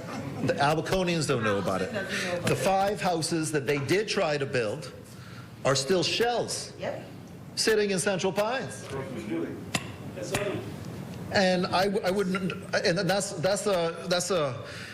a financial figure that I do not want to know, because that'll just compound on the frustration of mismanagement from the previous administration. When they stand up and say, again, epiphanies about how we're supposed to plan, how we're supposed to consult, how we're supposed to do these things, it's tiresome. And then when you have the honourable member from St. Barnabas, you know, must be a marketing major, speaking about the same thing over and over and over again. We should be working together. Yeah, the chair recognizes the honourable member for St. Barnabas. You know, the member can make light of the fact that as a member of parliament I come in here to speak on behalf of the people who are hurting. I repeat it because the people are hurting. Now, if you don't experience, if he isn't experiencing what the people are talking about, that's what I come in here and talk about. What's important to the Bahamian people. They may not like that the people are talking that VAT needs to come off bread basket items. He may use it as a marketing. He may see it as the honourable member may see it as a marketing ploy. At the end of the day, I'm speaking on behalf of the Bahamian people who are hurting. So they can make light of this all they want. At the end of the day, the Bahamian people are watching. Member for Agneston always said this, the Bahamian people are watching and they are hurting. So don't make light of the fact that Bahamians are hurting. Thank you. Thank you, member. Deputy Speaker, I never make light. True with my words. You know, I didn't come here because I wanted to be a politician. I came here because I want to help my Abaconians, my Bahamians, and the future generations of this country. So it's serious. You know, these are serious matters. If we can give a little bit of assistance to the next generations, a Latin phrase comes to mind: Sic parvis magna. I mean, greatness from small beginnings. You know, anybody in this country can be great given the right opportunity.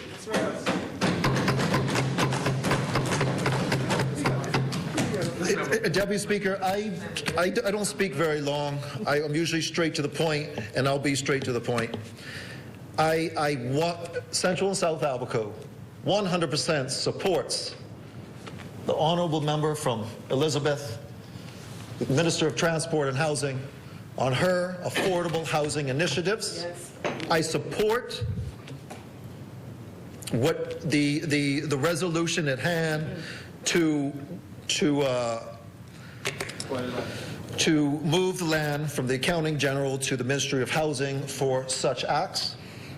You know, it puts a smile on my face when she speaks about rent-to-own programs.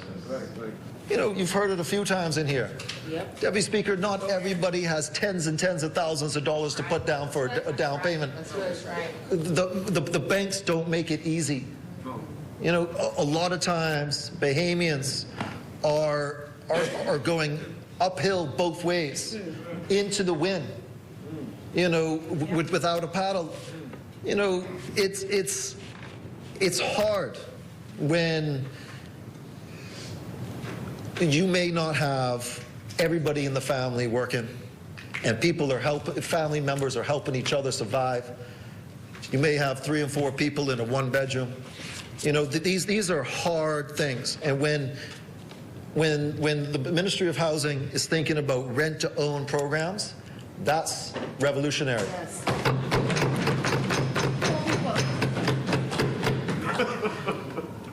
So without going on too long, Deputy Speaker, I would just like to say that Central and South Alberco supports the resolution, the bill, and you know, it is.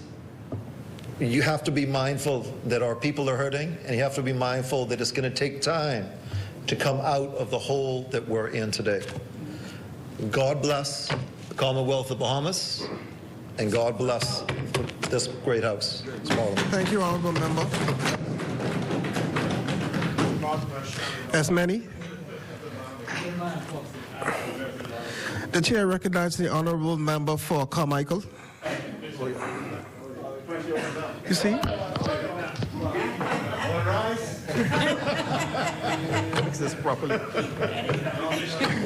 Ain't jumping now. This a big Bible.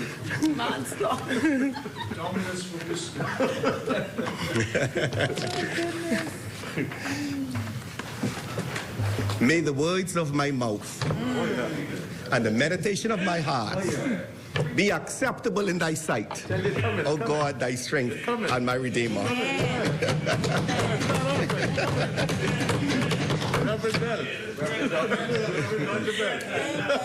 Mr. Deputy Speaker, I rise today on behalf of the great people of the constituency of Carmichael to support this important resolution, which is yet another tangible manifestation of our promise of a new day.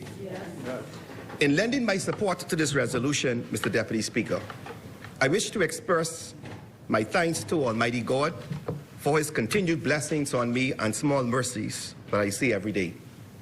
My blessings are my dear wife Clara, my boys, my dear mother, Patricia Eva Penniman Bell, my father-in-law, Frederick Chicken Taylor, who's watching me, and of course my wider family. The baseball player? Yeah, oh yes. Yeah. Mr. Deputy Speaker, another such blessing is the opportunity to serve the great people of the Carmichael constituency with the Honorable Prime Minister and my colleagues. Each hour, each moment, each day, our focus remains the delivery of a new day. And for that I wish to thank my fine team down there in Carmichael, who I mean, is simply second to none. I thank you for everything that you do for me, and you continue to uplift me and make me very proud. God bless each of you. Mr. Deputy Speaker, before I get into the crux of my presentation today, I want to just echo and support what has been stated by the former Speaker, that when we come in this place, and we rise to our feet to debate, the important issue for us has to be one of relevance to what is actually being debated for several reasons. First of all, the Bahamian people are watching us. Secondly, as a student of R.M. Bailey and of course the University of the Bahamas, formerly the College of the Bahamas, when I had to do research and I had to come down to the Hansard to do research, and I'm looking through speeches to try and get an understanding as to what went into the reasoning for the passage of legislation. It was painstaking for me when, for example, we were debating a resolution, and I had to now wade through all of that repetition and matters which had nothing to do with the debate. And in this particular context today, Mr. Deputy Speaker, we've talked about groceries, we talked about VAT, we spoke about crime, all of these different things, Mr. Speaker. And I want to make reference to the House rules. I didn't rise on a point of order when the other side drove us into this discussion and this debate. But I remind you, Section 88.2 states, the Speaker in the House or the Chairman in committee, after having called the attention of the House or committee to the conduct of a member who persists in irrelevance or in tedious repetition, either of his own arguments or of the arguments used by other members in debate, may direct the member to discontinue his speech and resume his seat. Now this, Mr. Deputy Speaker, is very clear. I therefore now turn to the resolution at hand. Some 7 months ago, my cabinet colleagues and I began this journey of restoring and improving our beloved country.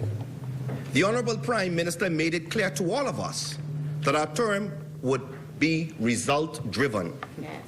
Our directive has been and remains get it done. And so, Mr. Deputy Speaker, I now turn to our blueprint for change, and I invite the Bahamian people to hold us to what we set out in our blueprint for change. Right. Let's look to the resolution. Mr. Deputy Speaker, at page 33.4, it talks about homes for Bahamians, and I read into the record, we are committed to housing as a basic right and will increase access to affordable homes by creating new initiatives, including Homes for Bahamians and Rent-to-Own program. Secondly, the Ministry of Housing will return to building houses for Bahamians by incentivizing local contractors. Thirdly, the granting of Crown land will be included in this program, especially in the Family Islands.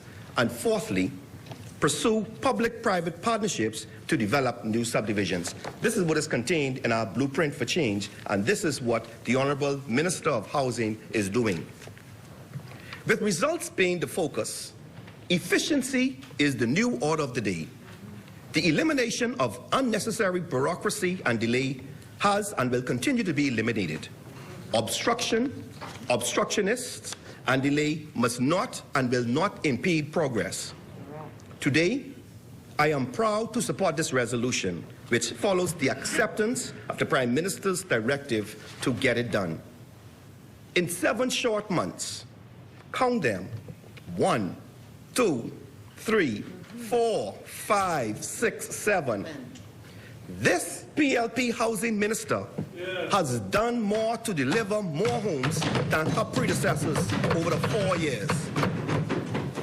Unfortunately, the glaring failure of the former administration's ad hoc housing policies have sent them into overdrive, seeking to find something, anything, to hide the fact that they simply failed to deliver what they promised. As I listened to them speak today, Mr. Deputy Speaker, they made it very clear that the philosophy and the position of that administration is different from that of the Progressive Liberal Party, and I am glad that it is. And I'm going to point to the facts and educate the Bahamian people on this, why we are sitting on this side of the table today. Today's resolution seeks to approve the transfer of 2 parcels of land totaling 35.44 acres in southern New Providence. The land is in a desirable, stable community near public services and the Street South Police Station. I am advised that the land is being used in the first instance to deliver 47 single home sites with a minimum of 6,000 square feet. The additional land will be used for approximately 100 home sites, with the tract having approximately 150 lots when built out. Mr. Deputy Speaker, in my professional life, I have worked extensively in land development and construction. At the start of my work in that field, I was presented with a book. This book, which I regard as the authority on housing in the Bahamas, and I wish to table it. It is a report prepared by the Progressive Liberals Party Minister of Housing, the Right Honorable Hubert A. Ingram. As you can see from the thickness, it is quite extensive and makes for sobering reading. So when I heard on the earlier today, when the other side indicated that, let me just quote him right, we are not sure which way to go as it relates to home ownership, I invite you to read the book. And I've read it.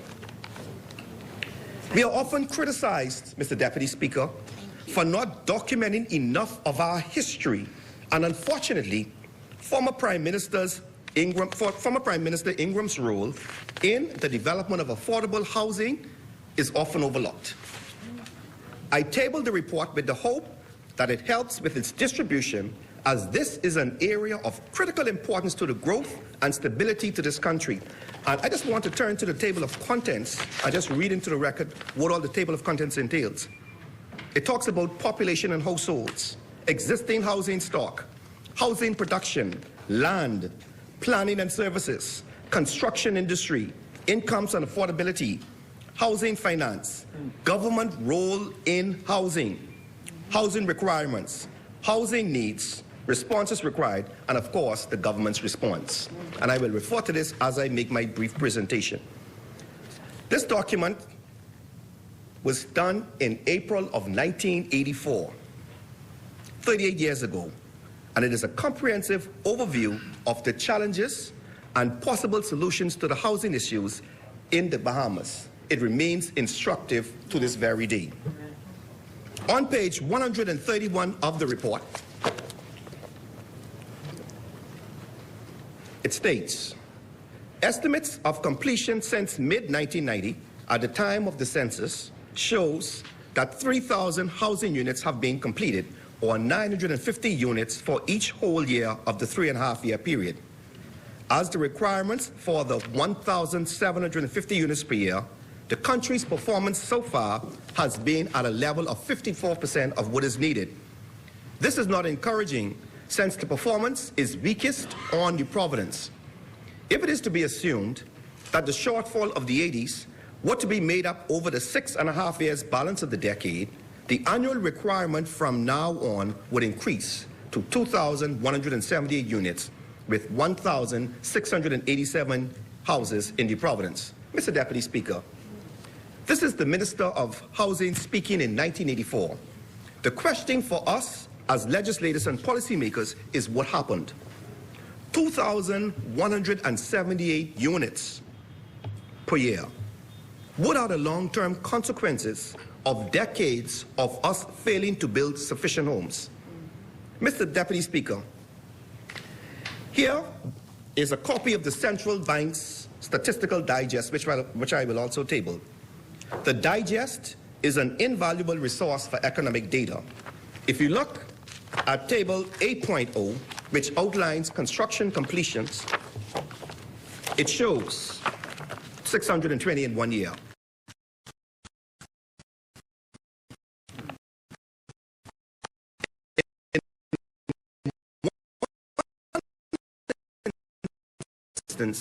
It was suggested that over 2,000 new housing units are required a year, whilst the record shows that we average about a quarter of that number. Mr. Deputy Speaker, this means that each year a bad situation gets worse and that much more is required to make up for lost time. And let me say, Mr. Deputy Speaker, what is very significant here is the philosophy or the position of the Progressive Liberal Party ensuring that Bahamians get homes.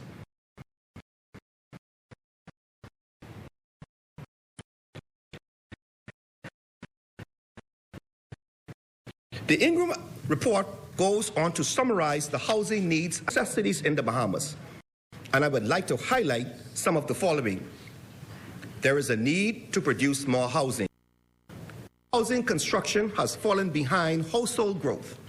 If production is not increased significantly, housing conditions will deteriorate further. There is a need to produce more affordable housing.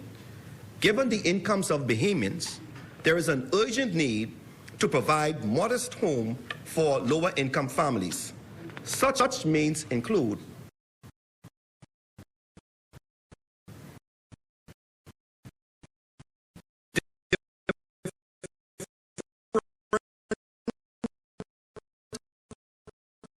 and smaller housing types. And this is what, Mr. Deputy Speaker, the Minister is talking about.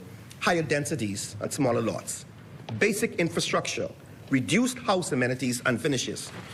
There is a need to recognize and accept the low-income house on the part of the builders, housing industry professionals, as well as the public. Education at all levels is required to put this message across. There is a need to recognize housing needs in all parts of the Bahamas. Whilst the greatest pressure is in New Providence, followed by Grand Bahama, the family islands must also receive the attention they deserve. This is what was written way back in 1984. There is a need to recognize that, in accordance with the political and economic philosophy of the Bahamas, a significant part of the response to housing needs must primarily come from the private sector. There is a need for the residential construction industry to become more productive. Firms must organize and manage themselves more efficiently and insist on quality workmanship. Contractors should acquaint themselves with modern technologies of house production and business management and should provide opportunities for on-the-job training. In this, the government should assist the industry. There is a need for the government to allocate government-initiated houses for sale to those most in need. There is a need for the government to provide leadership in coming to grips with both basic housing needs to show the way so that the private sector individuals and firms can follow. Fast forward, Mr. Deputy Speaker, now to 2018 under the administration of the Honorable Member for Kalani. After decades of each government, PLP and FNM adopting the position that providing affordable housing was an essential component of building our country, overnight, it was decided that the Ministry of Housing would not deliver housing. Would not deliver housing. Mr. Deputy Speaker, it was really quite shocking, more so because in his 2017 budget communication, and I have that to table, the Honorable Member, the former Minister of Housing, stated, the Department of Housing will complete 300 homes in the Carmichael subdivision. $2 million will be extended to cover the cost of the same development. This will be done under the government-private venture initiative. Using the same arrangement, 72 homes will be completed in West Carmichael subdivision. This is his 2018 report. Mr. Deputy Speaker, under the former administration, 300 plus 72 equals 0. Because that is what those waiting for those homes that the Honorable Minister, the former Prime Minister indicated that letters of comfort were given. 0. Nothing was done, nothing was built. I believe the Ingram report remains sound and valuable advice. There is a need for government to allocate government-initiated houses for sale to those most in need in accordance with established selection criteria. Houses, honorable members, not lots, not dreams, but houses, and to the most in need. Not gated subdivisions, not pool houses, and communities restricted to the select upper echelons of society, those most in need. Yes. I do not wish to get into how the other side made decisions, but I wonder, with former Prime Minister Ingram being such a valuable resource, having authored this report, did they consult him before announcing that the Department of Housing has been directed to cease the business of building houses? But yet, the opposition today dare get up and tell us, and I have so much to say about building houses. This is what is significant, Honorable Deputy Prime Minister, Honorable Deputy Speaker. Mr. Deputy Speaker, in the press release dated the 9th of May 2018 by BIS, the former Prime Minister, the Honorable Member of Kalani, stated, the Department of Housing has been directed to cease the business of building houses. It's here, black and white. So, for the likes of me, Mr. Deputy Speaker, it behooves me how the former administration dare, or the members opposite, dare say to us, this administration, in this initiative, in this resolution, in this honorable place, they seek to undermine, underscore the construction of homes for persons most in need. Only one. Oh, the irony. Oh, the broken promises. 2017, They promised 372 homes by 2018. 2018, like magic, the promise disappeared. They came in on a trust agenda, don't forget. Where's the trust? Where did it go? People's time. Mr. Deputy Speaker, it couldn't have been the people's time. Behind each home, and this is what is significant here, Mr. Deputy Speaker, behind each home is a family. Behind each home is a family. And so when the Honorable Member of St. Barnabas gets up and speaks about the poor people, each time we failed, we as a government collectively failed to carry out our mandate to deliver affordable homes. We are failing a family.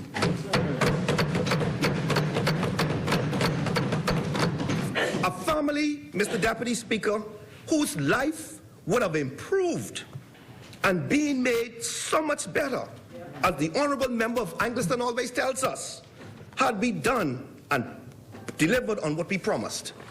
Mr. Deputy Speaker, persons familiar with construction and the construction industry knew that this was a huge mistake. The construction of a home is a highly technical process which is filled with risks.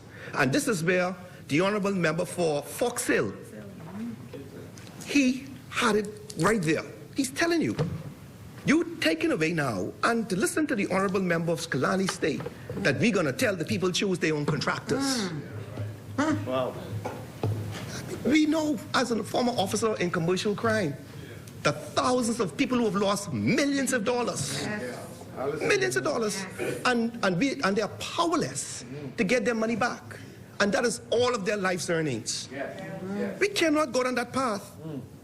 We cannot do it, and it cannot happen again. The concept of leaving homeowners to fend for themselves as they figure out how to build a house was a simply bad policy move. I suspect this is why every single administration to date saw the necessity to deliver affordable turnkey homes to Bahamians, all except one administration. I say perhaps because in July 2021, the former administration, having declared that they were no longer building homes and having abandoned the construction of homes, began frantically looking for a private sector partner to build homes on the eve of the general election. Mr. Deputy Speaker, today, they may say all manner of things to distract Bahamians from their uncomfortable truth. Red herrings to distract from their failure to deliver homes they promised. They failed.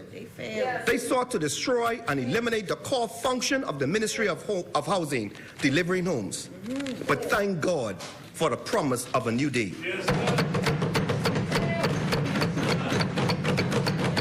It's a new day in the Ministry of Housing. That's right. It's a new day in the construction industry. The Ingram's report statement that there is a need for the residential construction industry to become more productive is now a reality. Firms must organize and manage themselves more efficiently and insist on quality workmanship. Contractors should acquaint themselves with modern techniques of house production, and business management remains true today.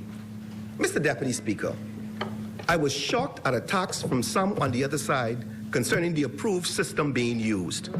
I too went out to the site, and what I saw was the highest quality homes ever built under any government initiative that I have seen. I saw engineers and multiple inspectors all over the site, supervising every aspect of the construction, and I didn't go up on no ladder. I saw the concrete being pumped into the walls filled with rebar, which creates a solid structure. And also too, Mr. Deputy Speaker, when you put the concrete in the blocks, it acts as a good sound barrier.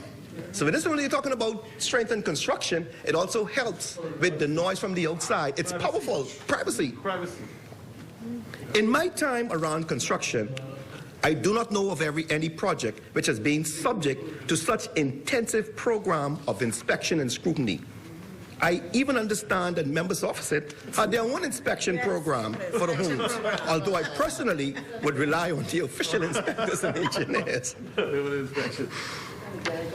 Mr. Deputy Speaker, I saw that the land was solid, with parts of it having hills.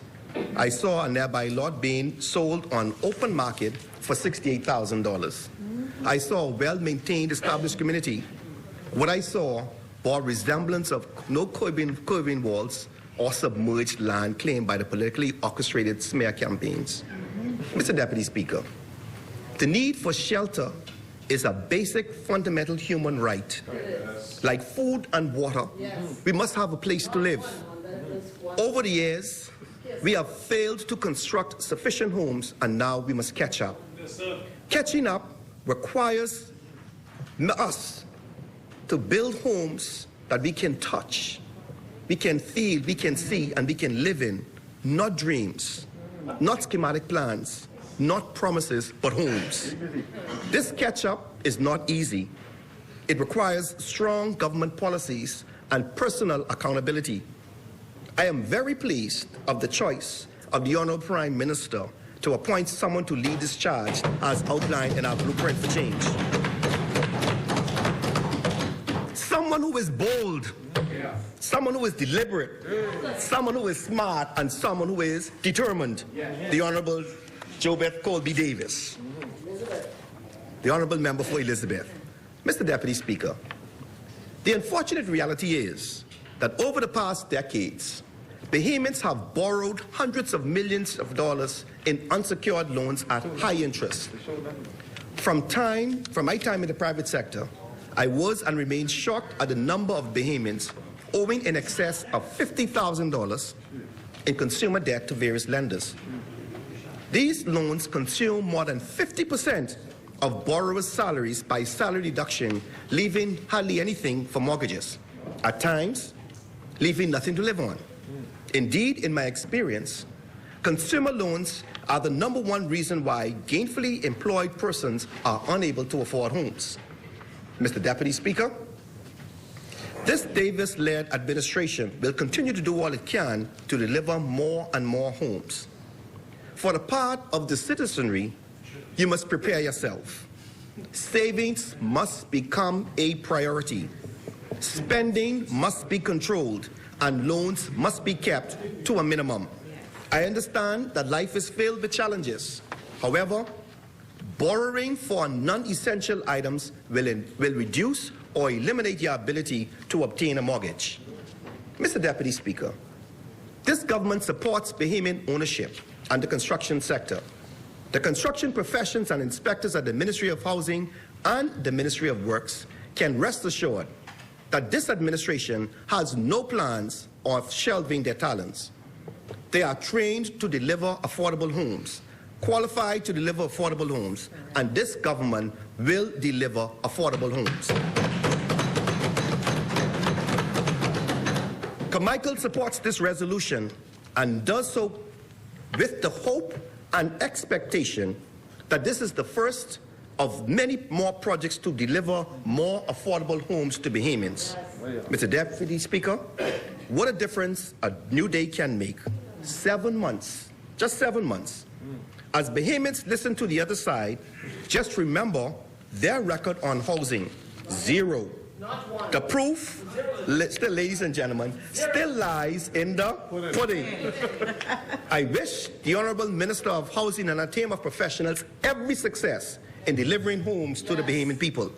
I will encourage the Honorable Member of Elizabeth here, as I have done privately, to press on, remain steadfast and immovable, for as long as you know your work is in the Lord, your labor shall not be in vain. This is a noble endeavor that impacts lives and communities. May God continue, Mr. Deputy Speaker, to bless the Commonwealth of the Bahamas, and in particular, all those people and families whose lives will be touched and improved by this initiative. Carmichael supports this resolution. Thank you, Honorable Member. Take it, sorry. Order that the documents be brought up.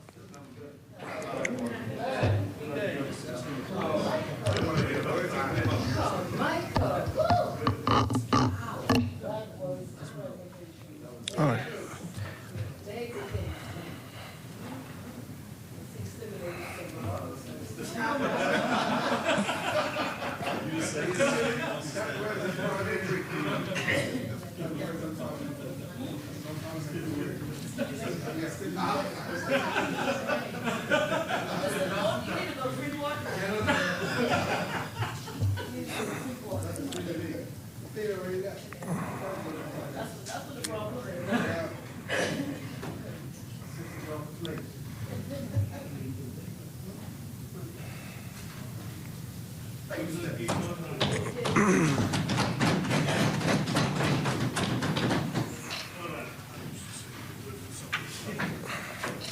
The chair recognizes the honorable member for Barnabas. Thank you, Mr. Deputy. Just wanted to just make a quick point.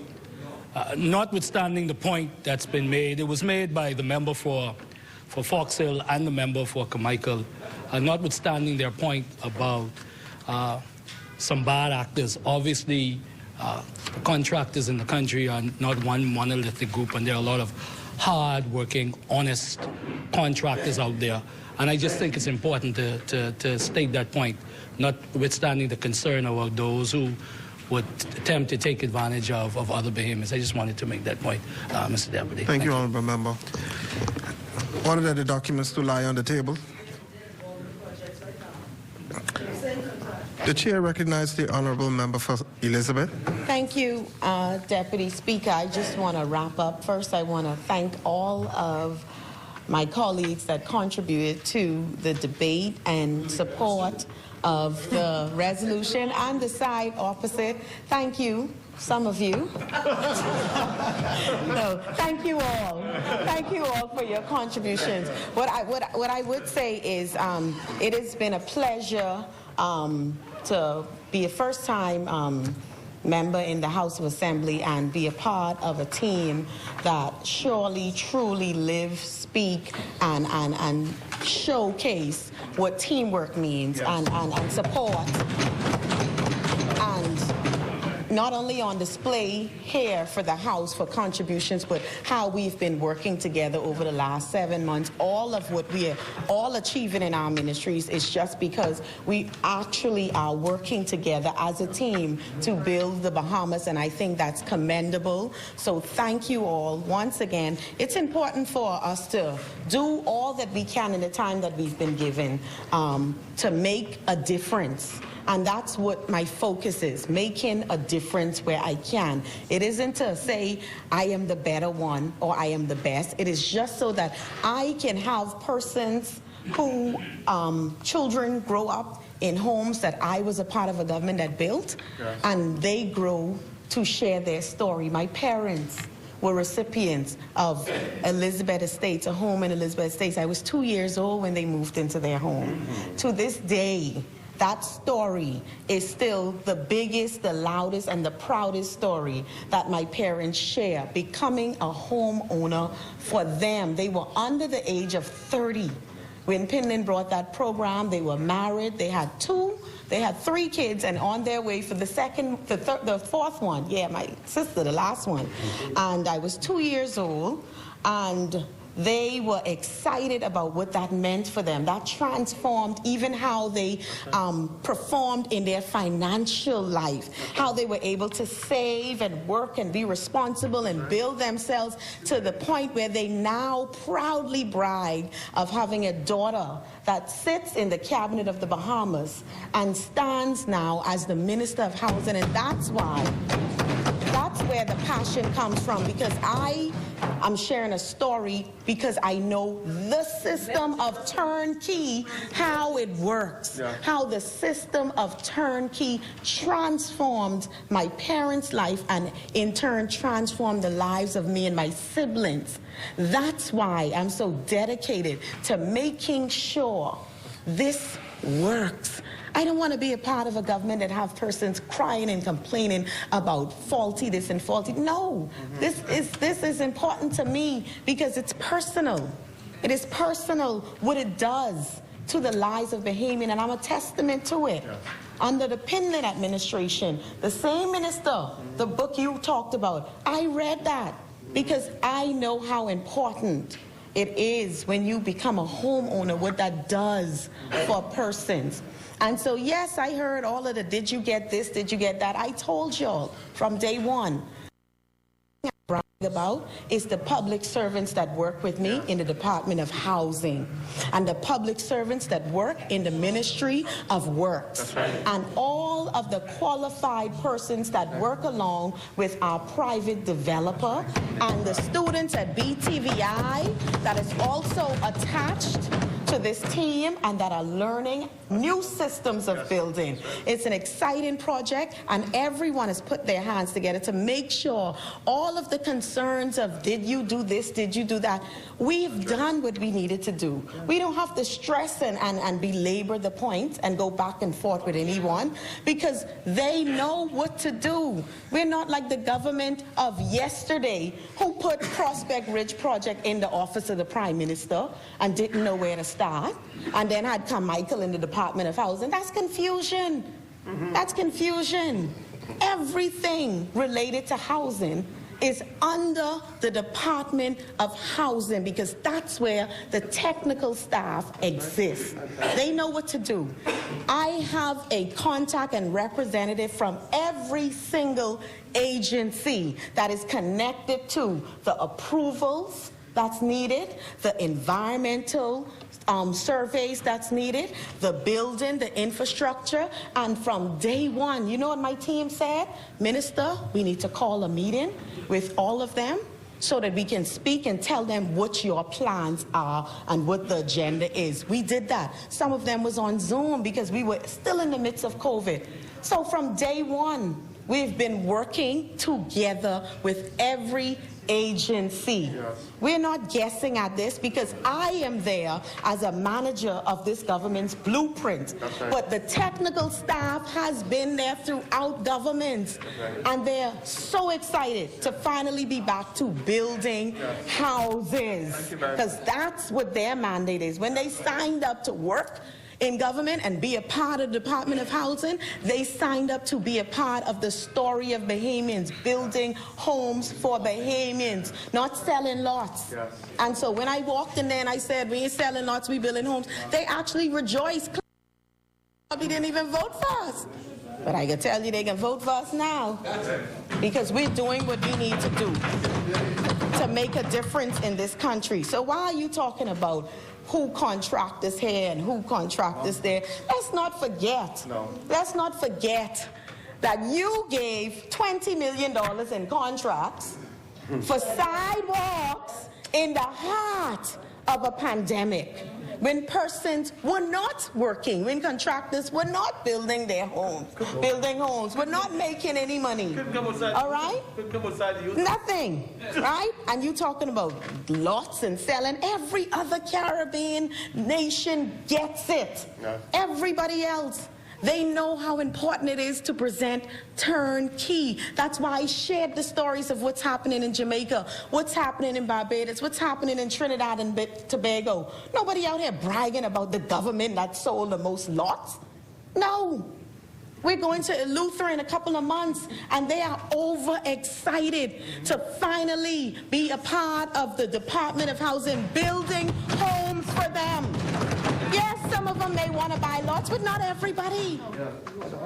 They want the home completed. And you don't have to worry about timelines. You don't have to worry about who is responsible for fixing what. In my past career, I was an attorney. Okay, so I wasn't guessing when we were doing our contractual agreements and negotiations with the PPP partners. They have warranties embedded in their contracts that they must stick to and go and repair what needs to be repaired after the homeowners have moved in and purchased. We have warranties. We know what we're doing. We're not guessing at this. We want the best for our people.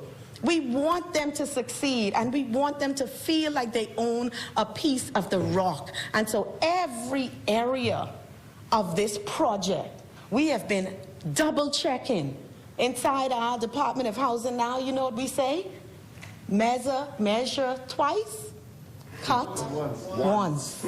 Okay? So we're doing what we have to do. I know all of y'all with y'all extracurricular degrees and who is qualified here and there everywhere. I don't know why you didn't use your architectural degree to draw your rendering for your poster for Prospect Ridge.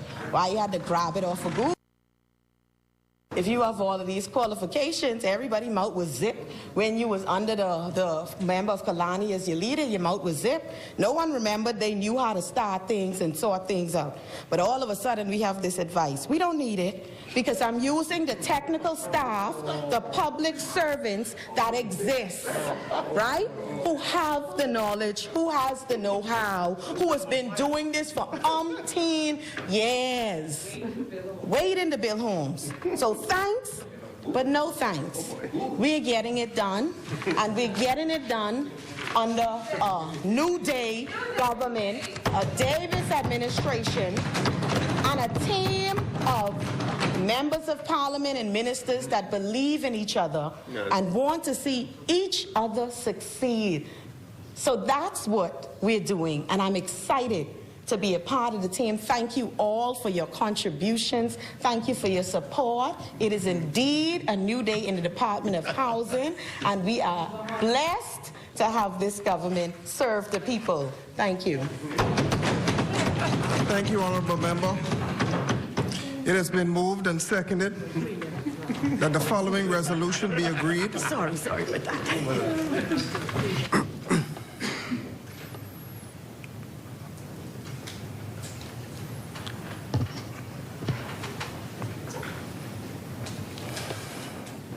Whereas the Accountant General of the Commonwealth of the Bahamas, a corporation sole established and existing under and by virtue of Section 4 of the Ministry of Finance Act, Chapter 23, the Statute Law of the Bahamas Revised Edition of 2000, and continuing pursuant to Section 2, Section 10, and Section 131 of the Public Finance Management Act, 2021, is seized in fee, simple, and trust for Her Majesty and right of her government of the said Commonwealth of Public Purposes of Herodium describes in the schedule hereunto.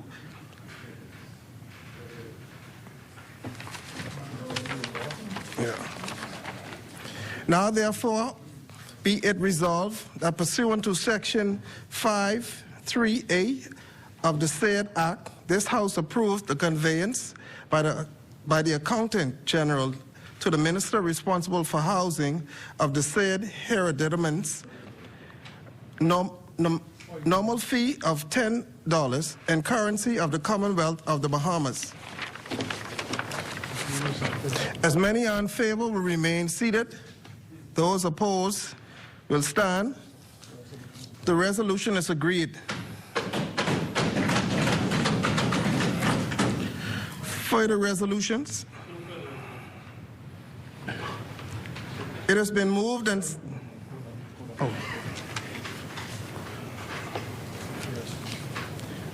Member statements? Appointments of select committees? Instructions to select committees? Discharge of select committees? Notices for future meetings? Mr. Deputy, I'd like to renew our notices in the name of the government.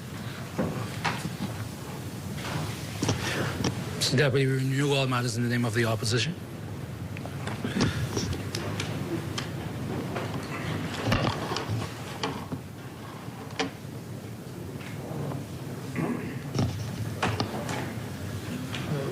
Adjournment? Mr. Deputy, I now move that we adjourn to Monday, May 16th at 10 a.m. Monday, May 16th, 2022 at 10 a.m. Monday, May 16th.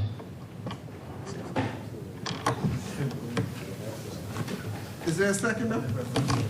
Seconded.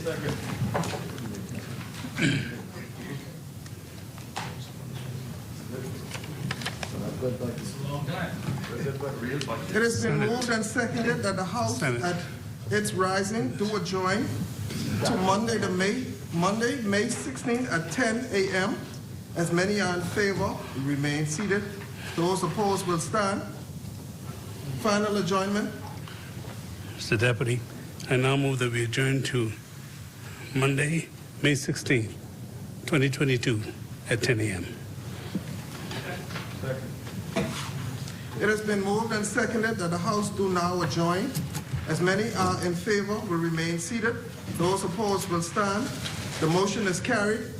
The House stands adjourned until Monday, the 16th at 10 o'clock, 2022. All rise.